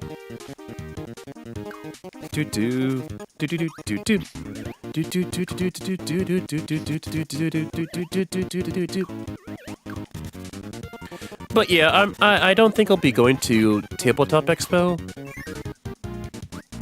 But have fun if you are, though, chat members. Because the LI Tabletop Expo is just held within Long Island. And yeah, I don't think I'll be going there.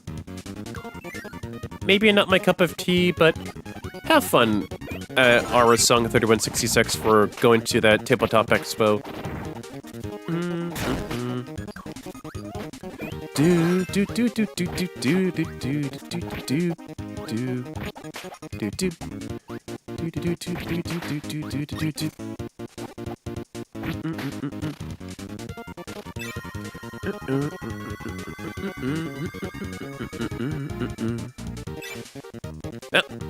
There we go.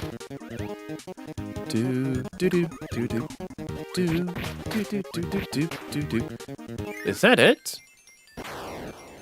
I have a feeling there's more to it, to this level. I have a feeling I may have missed something. Let's look and see about this. Yep, I missed something. It's a good time to at least show this off, because look at this. I got scared with these fan propellers thinking it was going to hurt me. Yeah, it could look like it could actually hurt you. That actually would be a good way to go with the level. Like, be aware of the propellers with the blimps, so that way you really don't get hurt with them. They're more of a background flavor text, but they don't really hurt you. that actually would have been a good challenge to do so within a level. Like, there's all these blimps to hover and fly around in, and then be aware of the blimp propellers that they're going off with. See this door right here? Even though the flag actually has it displayed that I beat the level, I didn't get everything within the level. Like right here, this door right here is still yellow, which means I got everything. This one right here, I did not get everything, so back in I go. I already got everything with the cannon, so yes. It is most likely within here, within this big old set of blimps, that I have to at least think about which door to not go in yet, ow, and which door to go in to get all the goodies. Like, see, right here, that'd be pretty cool to at least have, like a mod of the game or something, have the propellers have their hitboxes to hurt you, to at least do that for you to be more careful with, and to not be reckless. That'd be pretty cool to do. I won't lie, that's a cool idea, Aura Song 3166. I have never really noticed that kind of detail before. That could be pretty cool to at least have it in an air level where you're progressing through all these blimps, like these exhibits in a parade or whatever, and you're up in the sky and you're seeing all these blimps, and you just have to try and make sure that you don't bump into all these blimps to not take any damage, while also avoiding all the enemies, mooks, and anything else in between that most air levels have in store for you. That's a cool idea. That's pretty cool. And so by tapping on this, tap. Oddly enough, Sword does not do the job, I have to do it myself. Ba-bam! Ba-bam! Ba-bam! We're done. We're done. So yeah, as soon as you actually have that red door, you can actually go back into the level and just look for the switch from there, and then just press it. You don't have to beat the entire level for it to be counting as done, for it to be counted as accomplished. As long as you press the switch after you go back into the level that has the red door, you'll be just fine. Sleeper ball, neither. Sleeper ball, neither. Thank you. No thank you. This could look like a nice ball puzzle to do, but...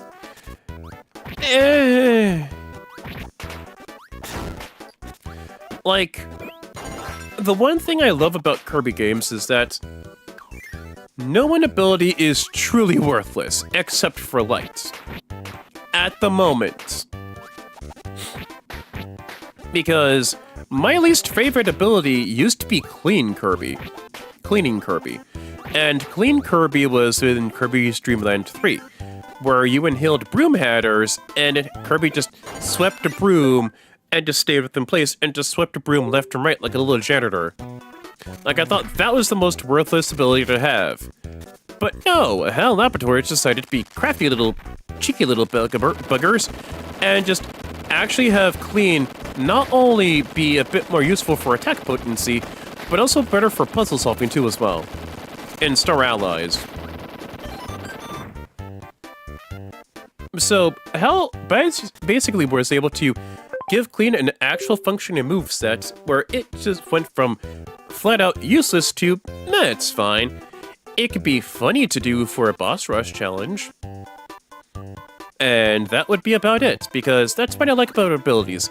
Some are flat out worthless, but I say it's more the average in the terms of wait and see what they'll do with the next Kirby game, whether it's mainliner or spin-off, to look and see what they'll do with an ability, because Sleep used to be one of the most worthless abilities ever. Like, sure, it could help you restore health, maybe some stat upgrades, but no, they just flat out upgraded Sleep. They also upgraded to Clean Kirby too as well, because it was just flat out worthless. So maybe look and see for light. Like, maybe it could give, like, Kirby could shoot off light beams, like pshoom, psha, or whatever. And like a huge ball of light, like a spirit bomb. Kirby could just, like, they could just make Light Kirby just give, like, a massive spirit bomb to launch at enemies, or, like, variations of the spirit bomb where he could just lob smaller ones at bosses because they're all made out of pure light. And then Kirby just could become dashing at the speed of light, like faster at the speed of light. Like they could just have Kirby be showing off like a little blur of light or whatever. And also right here is a wheeled puzzle, where you do have to use the wheel ability to get to the door in time before the gate actually blocks you off. This boss right here. I'm drawing a blank on this. What is that boss's name?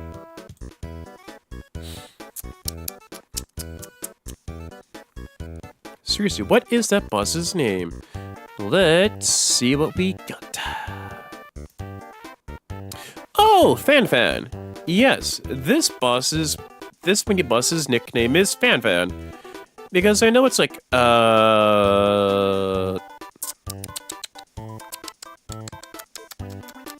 what was that mini boss again? Fan. Some trivia about Fan actually is that Fan actually replaced a mini boss within Kirby's Adventure. If I can get to... Wait, shoot. Give me a quick second here, because I know Fan actually is the replacement for another mini boss that gives you the same exact ability. I'm trying to just look this thing up. Let's see here. Ah, here we are. Fan replaced Rolling Turtle within Kirby's Adventure. In the original Kirby's Adventure, Rolling Turtle was the mini-boss that you would see here. But Fan is replacing Rolling Turtle. So instead of a giant turtle, you're just fighting an elephant. An elephant that rolls around like Fanfi from Pokemon, because it just rolls at you. It occasionally throws apples at you, or just jumps around and rolls around. But as you've seen a couple times before, Fan uses his trunk to throw you. And the ability Fan/Rolling Turtle would give to you would be... Throw! Try throwing enemies straight. Up, press up or down to change the direction. Does what it says. Wham! Wham! Throw is one of the more situational abilities because the simple fact, well... You're invincible technically, but only on the side that you're holding the projectile or enemy. Like at the left side, I'm at the left side. If anyone tries to come to the left side, then they get damaged by the projectile and not damage Kirby. So either left, right, or up or down, if the boss is facing the same direction as Kirby, like say left, right, up, or down, then they get damaged by the projectile and Kirby would be invincible. But Kirby still has to throw the enemy as well, because after a certain amount of time, the game will just decide for you which direction to throw at, depending on the direction that Kirby is in. So as a whole, throw is fine. I can't really say fine-ish because backdrop is right here and it's kind of a bit more of a fun ability to use than throw, if I'll be quite honest. Like, I feel backdrop is a bit more of a fun ability to use than... I might say backdrop. Backdrop is more fun to use than throw, to be fair. Because at the very least, there is a bit more dynamic to be used. Sure, backdrop and throw in this game are dependent on being used for projectiles and enemies. To be used for main modes of offense. But I don't know, it's just a me thing because... Ow. I just feel like backdrop is the more fun, situational one to use in this particular instance. Like, that's just me, because I feel backdrop and throw, in this particular instance, they're the same coin. Two sides of the same coin, basically. where you just yeet enemies to your heart's content, but Backdrop has more oomph to it. That's my take, honestly. Like, that's just my take for this whole thing. See right there? Wham! Ooh, found me a secret. Yeah! Waha!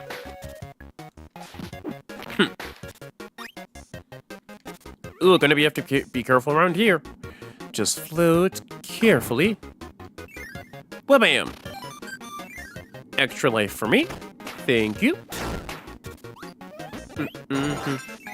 Do-do-do. And there we go. Huh, I guess that wasn't a secret after all. It was just get an extra life, which is fine. It's not like you're gonna get a game over within this particular game, like unless if you're really screwing up here.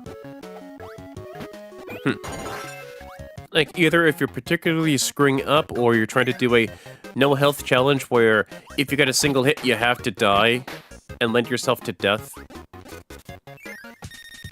But I don't feel that would be the main case. You can use abilities against Meta Knight's goons, but for a more quicker approach, yeah, just go basic Kirby. Inhale, exhale, what have you.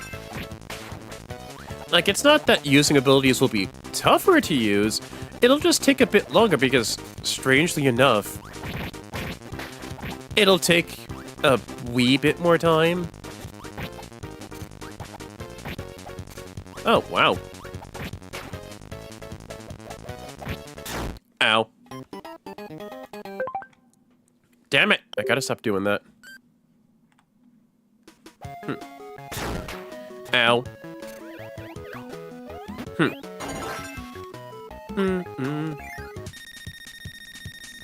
Oh, by the way, this mini-boss rush is called Fighting Against the Meta Knights. Yeah, they're called the Meta Knights. The one with the spiky ball is called the Mace Knight. The one with the skull, I believe, is called Axe Knight. The one that spins is called the Javelin Knight. And the one with the trident, I'll give you a good guess as to what he does, and what it's called.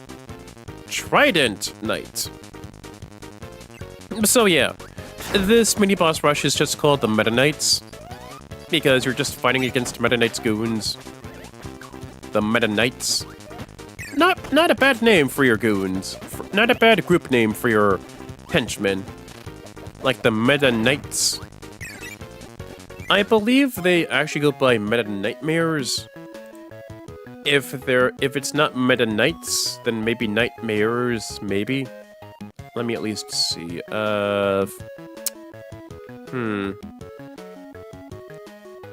Let's see. Direct translation. They were called the Meta Knights.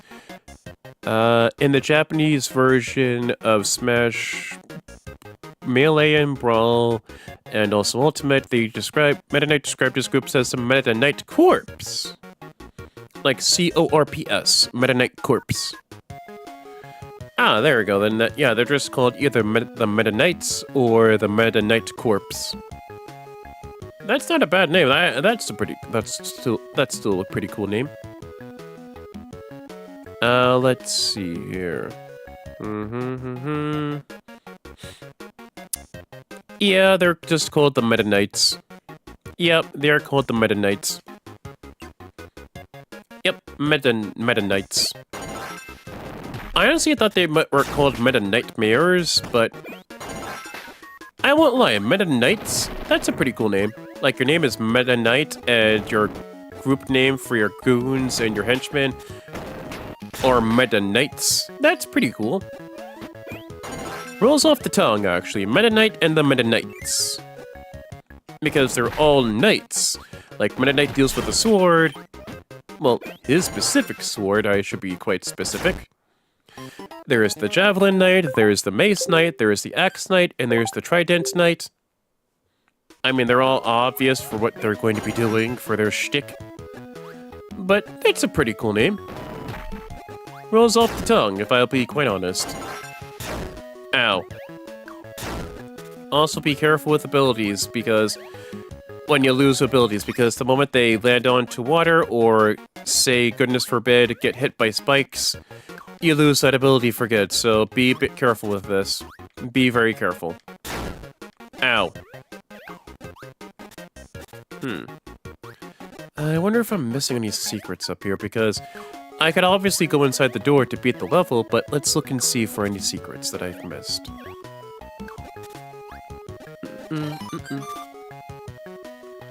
Do-do-do-do.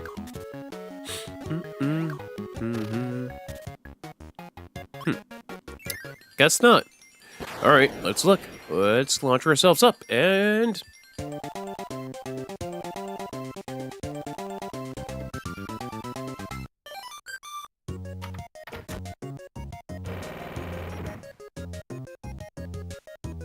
Okie doke then. Making some really good progress so far, actually, and we're at 2 hours and we've already beaten... We're within World 4. Yeah, not that hard to do for Kirby. But the real fun is going for 100%. Like, you can obviously speedrun a Kirby game in no time flat. Come on here. Even with normal Kirby, yeah. If you don't really care much about, oh, it's just a normal standard Kirby game. Yeah, you could just flat out breeze through that whole thing, no time flat, but I feel the real fun is just going for 100%, and then just going for maybe a new ability came here and you want to play with it, or your favorite ability came and you want to at least look and see what they did with it. You know, that's just my approach to this. Ow. Oh. About copy abilities. Swallow your enemies and duck to copy their moves. Experiment by swallowing different kinds of enemies. Figured I wanted to at least read the pause screen for that one. Do do do do do do do do do do do. Ow. There we go. See? Sword is one of the rare abilities that you can actually flat out use underwater, and there would be no change with how it functions. Like there's an there's an aerial sword attack, and then there's a ground sword attack. That's it for underwater sword. Like, that's the best you're going to get in terms of sword usage underwater.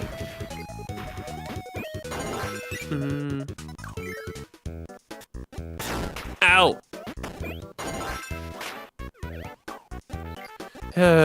Time for more lights. Alright.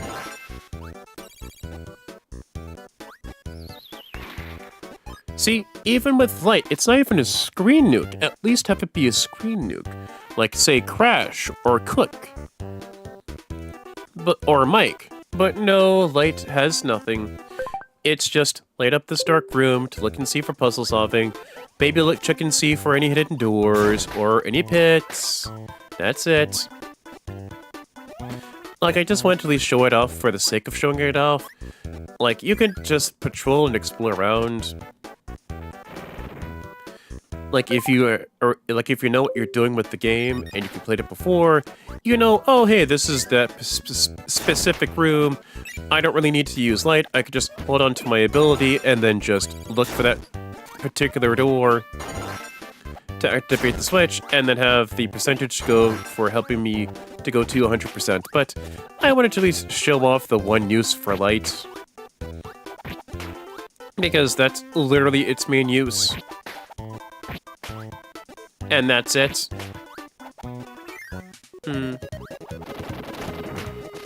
Yeah, that's literally about it. Stone! This is what I mean by the pegs. Go above a peg. Go above a peg. Oh, this particular puzzle. I think you're supposed to press this. Yep. And there we go. And there we go. And an easy one up, just for you. Do do do, do do do do. And there we go. Do do do do do do do do. There we go.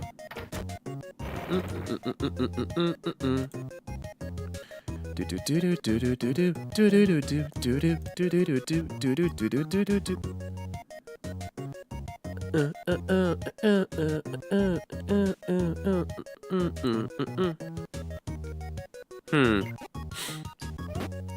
I know what the next boss is, but I'm thinking maybe can I cheese Krako with hammer like I do with Mr. Shine and Mr. Brights? Like, I want to look and see if I can do that. If I can, that'd be hilarious. That'd be like the second boss in a row that I flat out just cheesed no diff with hammer.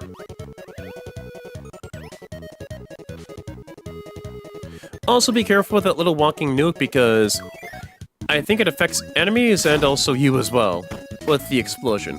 The range, obviously, for that little explosion that the enemy has when it walks off isn't going to be as large as, say, Crash Kirby.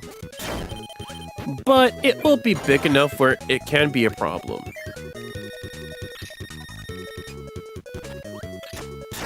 Ow. Oh yeah, I forgot I had, like, 0 health left. Thankfully, Kirby is one of those franchises where the number 0 counts as a life, so I have, like, 12 lives left, so I'll be just fine. Do do do do do do do do do do. Aside from that, I'm doing pretty well myself. Thankfully, the snow hasn't gotten too bad. Like, thankfully, fingers crossed, thankfully, it is just a coating. Like, maybe a coating to an inch. Like, that's how bad it could be. That's how bad it's gotten. And thankfully, it's not a deep Arctic freeze where it can be considered a warning. Like, flat out, the weather people or just the news station warning, hey, this is an Arctic freeze warning or a deep freeze warning. No, it will be cold still, but not to that extreme degree. So fingers crossed, spring can come, the snow can melt, and I don't have to see winter's ugly freaking mug ever again. Next boss is Krako. For this particular phase 1. Oop! Oop! Oi! Making restore point. Doing that. Doing that. Doing that. Because I want to keep hammer. I really want to keep hammer.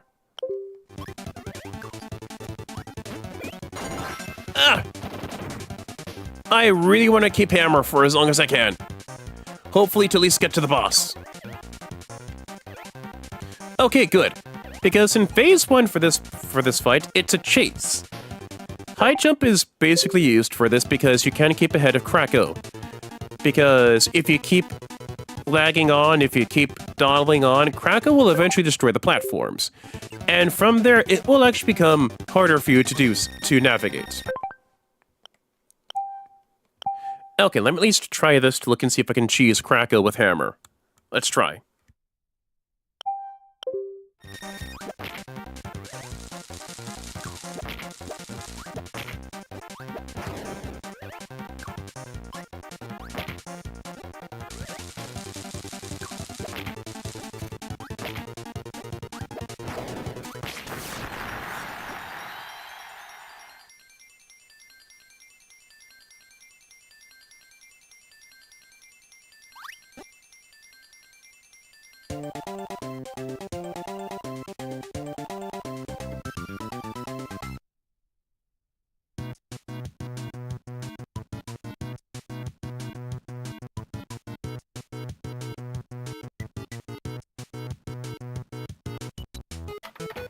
Well, looks like I was able to cheese Krako with hammer.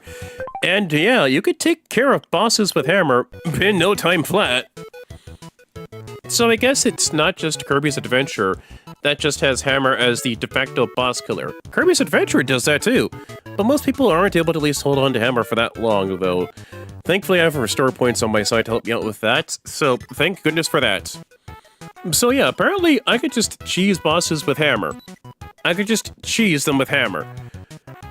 Most bosses. Because there's 2 bosses in the game that I know of that you can't really keep the hammer ability, because there's the final boss, and then there's the boss for World 6 that you cannot keep the hammer ability for. But for most of them, I believe, you can still cheese them with hammer. And we are on with World 5, Yogurt Yard. You know, I'll do like a little level or 2 within Yogurt Yard.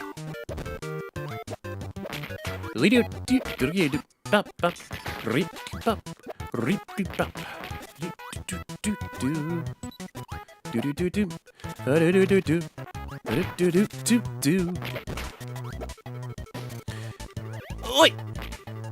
Yep. Little door. Do do. Ba ba da ba blah blah blah blah blah. Do do do. Do do do do. Do do do do. Do do do do do. Do do do do do. Do do do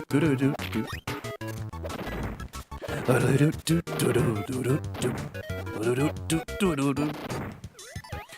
Be careful here. There is a door here, but you have to correctly guess the door. You can't just whack all the blocks here or there and sideways, because it will cause you to die. And there we go. Switch. Yep, going with there, and there we are. Ri-do-do-do, ri-do-do-do-do-ba, ri-do-do, ri-do-do-boop, ri-do-do-do-do, ri-do-do-do-do-do-do-do-do-do-do-do. All right. Making some really good progress so far with all this. Seriously, the fact that I'm able to at least clobber 2 bosses with hammer honestly gives me an idea for a video. It gives me a deliciously good idea. And it also provides Kirby footage, which brings up a bit of more happy chemicals in my brain.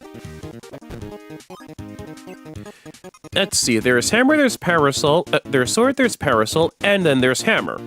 Hammer can be used underwater as well. Just like sword, there's only 2 actions that you can do with hammer. The aerial one, where you're just in the air, and then on the ground is just a standard hammer whack. Just like sword. But with any ability that you have underwater, regardless if you can use them or not, be careful, because the simple fact, they'll just disappear the moment that you get hit, or the moment that you accidentally get rid of it. And just be a bit careful with that. Especially when it comes to puzzle solving, trying to 100% this. Be a bit careful. Do do do do do do do do do do do do do do do do do.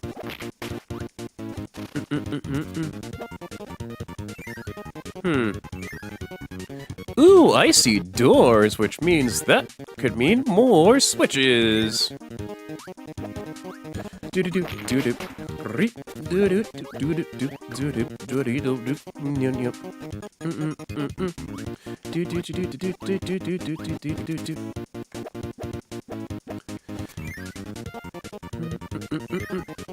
Oh, never mind. Never mind. Oh. Oh. I thought this was just oh, you just found another hidden switch, but no. No. That's a disappointing thing. That's a disappointment. Oh boy. Oh. There we go. Boom. Do. Ow.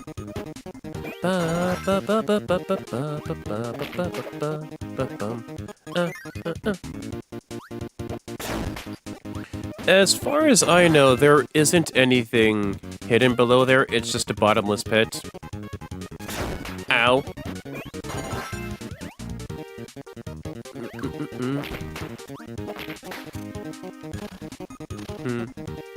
Yeah, bottomless pit, and maybe a 1-up if you're very careful. That's about it. Yeah, nothing else to it. Whoops. Do. Ah, damn it. Got everything. Do.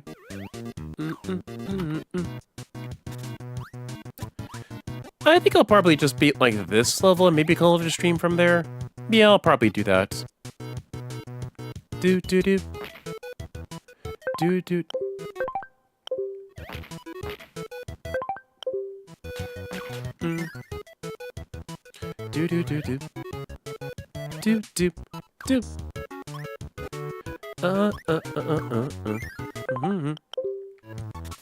Honestly, with using Kirby's ow! Actually, no. I kind of need wheel because I know this room is more wheel usage. Yeah, this is more wheel. Because the tight platforming, the gaps, this all screams wheel. Oh! Shoot! I didn't get out in time, whoopsie.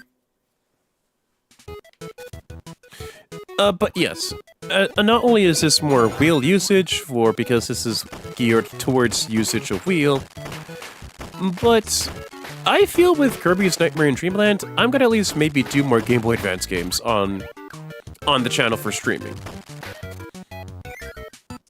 Because there are at least a few more GBA games I really actually want to do that I've played from my childhood. That I feel, hey, chat could actually get a kick out of this. And I'm getting a kick out of this too because I'm actually playing some games from my childhood that I can at least revisit with a full, proper set of critical lens. Like, yeah, there will be the nostalgia goggles. Yeah, that's true because I've played them with my childhood. During my childhood, and I have the warm fuzzies with them. True. But I will at least give it a good thrashing or critiques, and give it its flowers in the meantime. Like, for instance, with Kirby's Dreamland, Nightmare in Dreamland, yeah, it is just a standard Kirby's Adventure remake. Remake. But there are some things that does actually give it its own unique charm.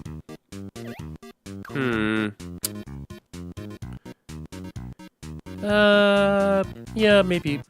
Yeah, maybe let's at least beat Yogurt Yard. Yeah. I'm gonna try and beat Yogurt Yard this stream. Oh, not this stream, but end with me going to beat Yogurt Yard. Ow. Yeah, this is more burning, but it's more puzzle-oriented for burning. Because the simple fact, you can be reckless to blaze across it, but the moment that you get hit with spikes, you instantly lose your ability, and it turns into a star. But the moment, see like that, your ability gets turned into a star, and hits the spikes, it gets lost. So it's more being careful with the timing of using the burn ability. The Meta Knights return! Swinging Axe Knights. Although I won't lie, the Axe Knights look pretty pretty threatening. Like, if you were a kid, you would flat out be seeing, like, a literal walking skull swinging an axe at you. That's pretty horrifying. Like, if it wasn't for the Kirby lens, yeah, that'd be pretty threatening. Sadly, they give no abilities. Yeah, nothing. Tickled goose egg. A big old goose egg worth a nothing. Alright, let's at least give Ball a chance again. With the A button, each time you use the ball ability, you bounce higher and higher.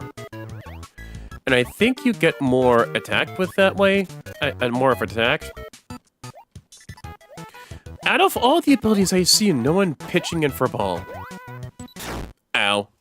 And I can see, and I can't bother why. I can't fathom why. Out of Kirby's dozens of abilities, I can't fathom as to why no one would ever pitch in for the defense of poor Ball Kirby. I can't fathom why. I can't fathom why. Door behind the waterfalls.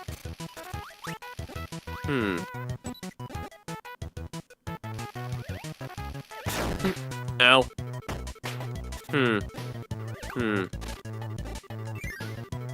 Oh, here we are. Guess I didn't need an ability. All I had to do was just go within the door behind the waterfall, not go back up with the actual other door, and then just activate the switch. Guess that was it. I really thought that was a more ability-centered puzzle to do, but I guess not. That at least is good. So that's good. That's good at the very least.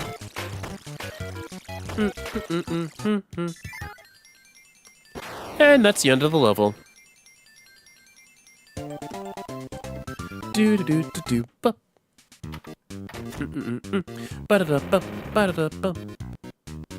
And there we go. Okay, let's see what Yogurt Yard has for the museum. Stone or Tornado, that's pretty good. That's pretty good. Hey, that's pretty good. That's pretty good. The arena gives bonkers for Yogurt Yard. Okay, so if you ever need Hammer Kirby, and you don't want to go through a standard level again, you can always go back to the arena within Yogurt Yard and just fight bonkers over and over again. In case if you needed to have an ability, or if you needed to have an ability that takes care of brown pegs, or stone pegs! Stone pegs or metal blocks for you to take care of a puzzle solving, then that would be the place for you. Okay, this is one of the more tricky puzzle rooms to do, because you can't get hit by the fireball guy. Huh. You have to use two abilities. One is high jump, and the other is fire. You might be thinking, oh, I'll take care of fire, then go with high jump. Meh, not really. It's better for you to at least have high jump to take care of the blocks, and then go with fire. To give you more time to get done with everything, and bam, bam, jump. And there we go. And just like that. Done. You found the switch for that particular room, so now you can actually go on with the level as intended. No need to explore anymore. No, everything is done. Also, I love the color of this tree. I am a sucker for autumn colors. It is comfy incarnate. People can say, oh, but winter has good comfy incarnate vibes. Yeah, I can't argue with that. But I feel fall has it beaten because of the temperature. Sure, fall can get a bit nippy because, you know, it's no longer the summer, it's gonna be sweater weather. But it's got that aura, that unmatched aura, that swagger potential for autumn. Like, fall has that unmatched swagger potential for comfy vibes. It is not just for basic people to be guzzling down pumpkin spice lattes like the basic losers they are. It is good, comfy vibes weather. And it also doubles as spooky weather, too.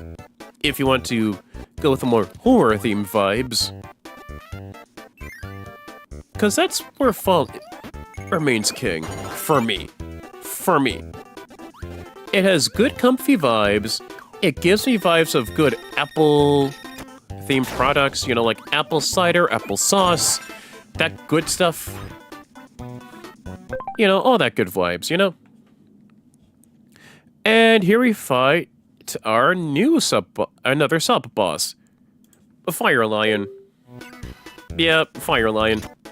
Fire Lion sweeps at you, pounces at you, bounces into a fireball. If it catches you, it'll just claw at you and do damage. That's it. Fire Lion in this game gives you burning.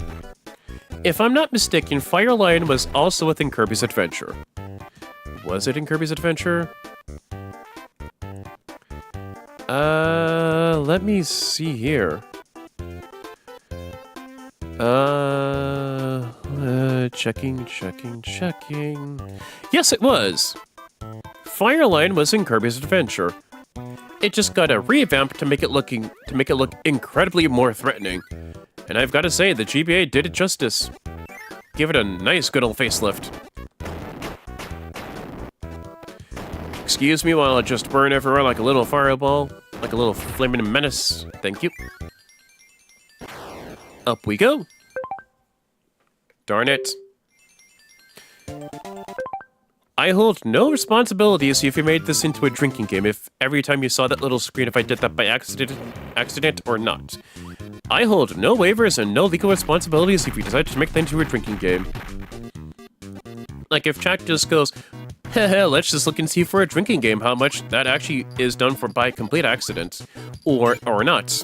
Like every time you see that little pause screen, make that into a drinking game.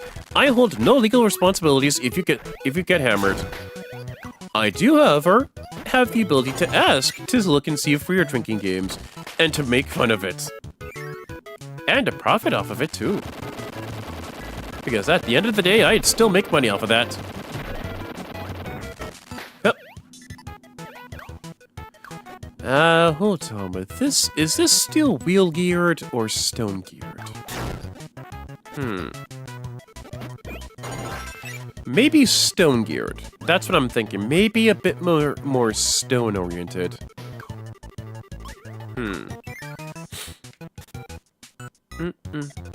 Ow.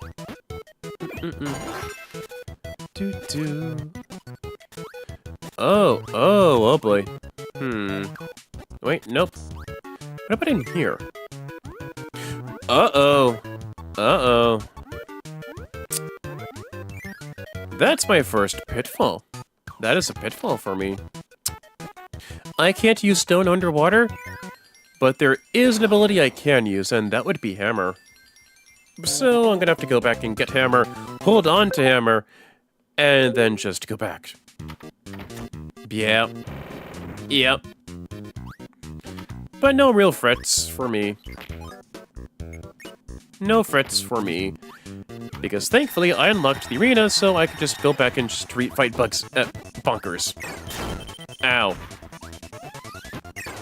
And thankfully, every time you beat a boss in the arena, you get a Maximum Tomato. Maximum Tomatoes heal all your health. There we go. So let's just go right on back and make sure we hold the hammer ability. And then just get on right through with the level. I actually like what they're doing with this. Like, sure, the backtracking can get a little annoying, but it provides some challenge. It provides a good challenge. At the very least, you know, hey, this actually gets rid of some of the stone pigs, or whatever from before. I need to at least go back to that level and hold on to that specific ability to do so. The only time I feel it would be obnoxious is just Kirby 64, because, yeah, how would you know this specific ability combo helps you get the crystal shard, you know? Like, unless if it has a better color coordination, like, say, ice, fire, all that fun stuff, then yeah, I could at least say get good with that, but with 64, it can get kind of obnoxious with how obscure it can be. So, since hammer can be used underwater, with those steel blocks, bam! Secret unlocked, and everything in Yogurt Yard has been unlocked. Max Intermediate for my want, for everything else, but kind of pointless because unlocking a switch flat out just heals all your health. So everything in Yogurt Yard is pretty much done with. And those swords is just another quick draw minigame. Wait, hold on, let me see this.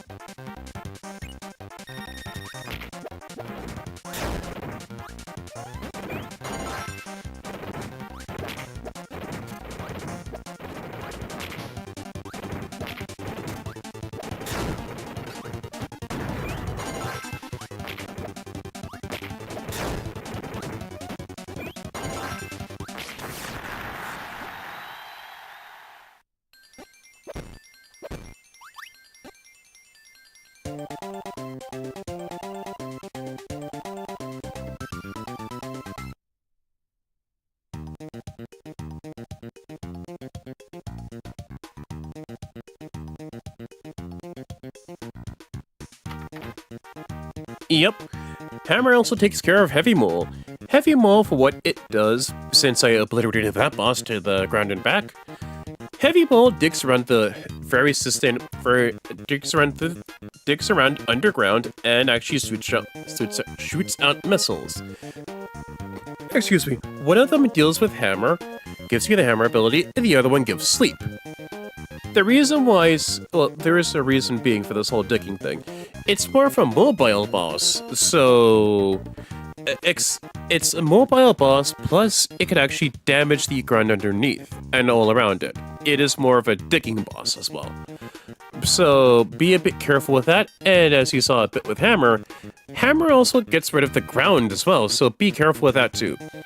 So like, let's say the ground is very sustainable and you have to jump across, and you accidentally inhaled one of the missiles that Heavy Mole gives off, and that missile that you inhaled gives off Sleep. That's a challenge because Sleep, you do nothing with Sleep. You're entirely emotionless, it does nothing. It makes you a sitting duck. So because Sleep makes you a sitting duck, with a boss that's mobile, and the ground that can become easily destroyed by the boss, you're a sitting duck to actually die and lose a life. So that actually is a good challenge, though. So with that, I've actually gotten through 5 worlds of the game, from Vegetable Valley to Yogurt Yard. And the next world is Orange Ocean. And I gotta say, I love the vibes for Orange Ocean. It is this gorgeous sunset. Gorgeous.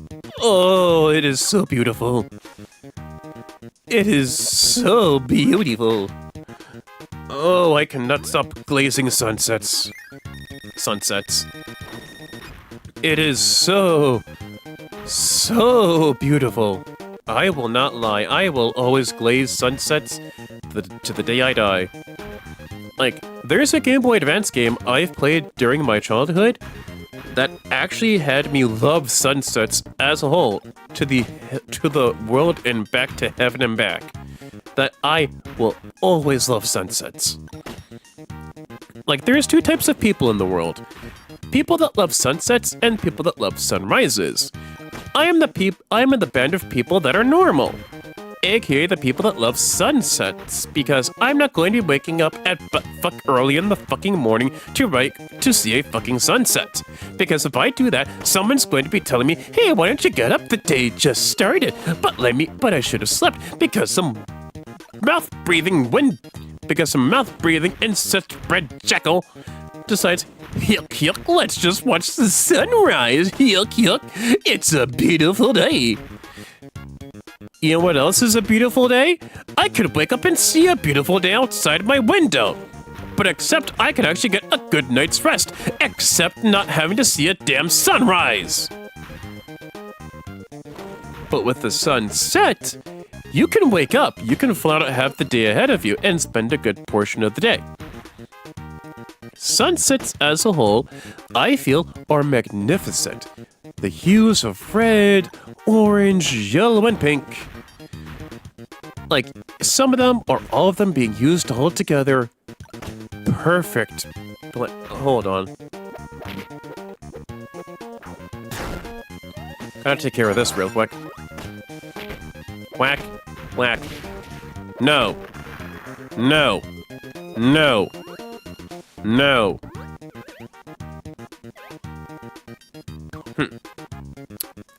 But anyway, sunsets. Sunsets are glorious and magnificent. A gift from God Almighty. Because I feel sunsets are magnificent. It's like the blends of red, orange, yellow, and pink. Some of them or all of them being used all at once to give you a nice sunset.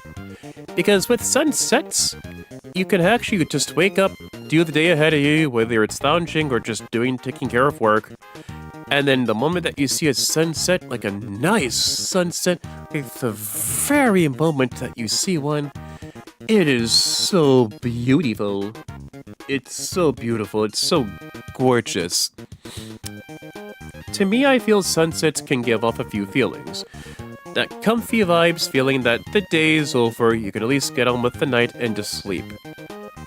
But if it's like you're having a bad day, at the very least with sunsets, you could at least have like a good sunset. And if you're having a bad day, it gives off the feeling of, hey, the day is at least mostly over. There is the night that has to be dealt with. I could at least sleep this off, have some time to vent, have some time to release some steam. That's just how I feel with sunsets. It's just a magnificent, beautiful day. Magnificent moment of the day. Sunrises, I can get behind sunsets. They're fine. But just film a sunrise and then let me see it. I will be fine seeing a magnificent sunrise as long as someone is dumb enough to flat out film one. If someone likes a sunrise, I'm fine with that. Let's see, I get up way before sunrise, so I do not get to enjoy sunrises, so I feel yay about sunsets. Yeah. See, right there. Right there. Even chat agrees with me. Even chat agrees with me. Chat agrees with me on sunsets. Chat agrees with me on sunsets. So they're magnificent and beautiful. Like, right there, chat member Christopher Jones, 7023, flat out just said, yeah, I don't get to enjoy the beauty of sunrises because I have to get up early in the morning for work. See, that right there. That right there. That right there, chat. That's why sunsets are better than sunrises. They're infinitely better.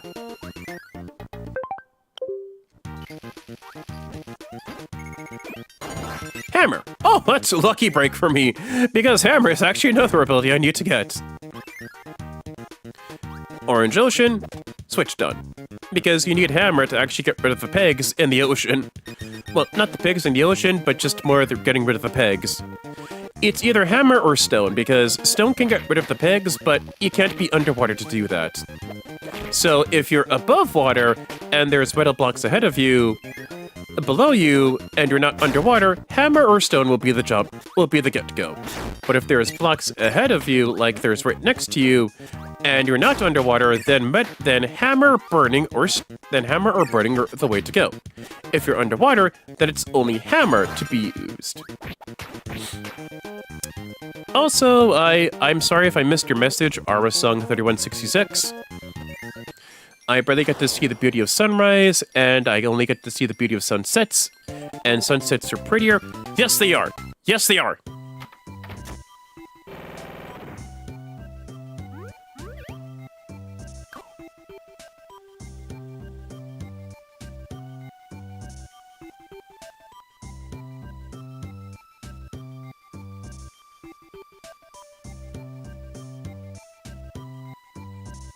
See, this pretty music, whether it's the beginning map for Orange Ocean or the main hub music for Orange Ocean, gives off that nice sunset feeling. They're prettier. They honestly are prettier.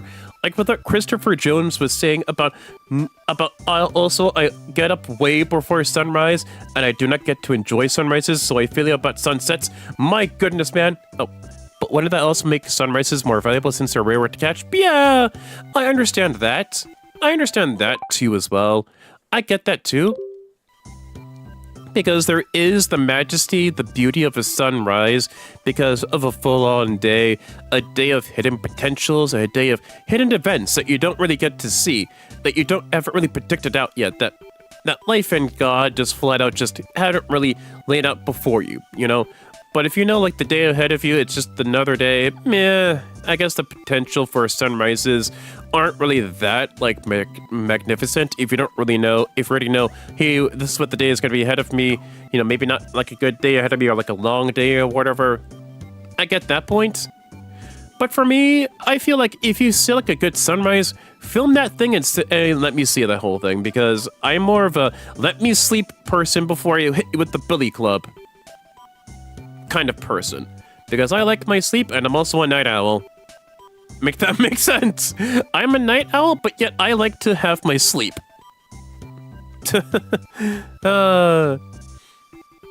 But yeah, I am more of a night person and more of a let me have my sleep person.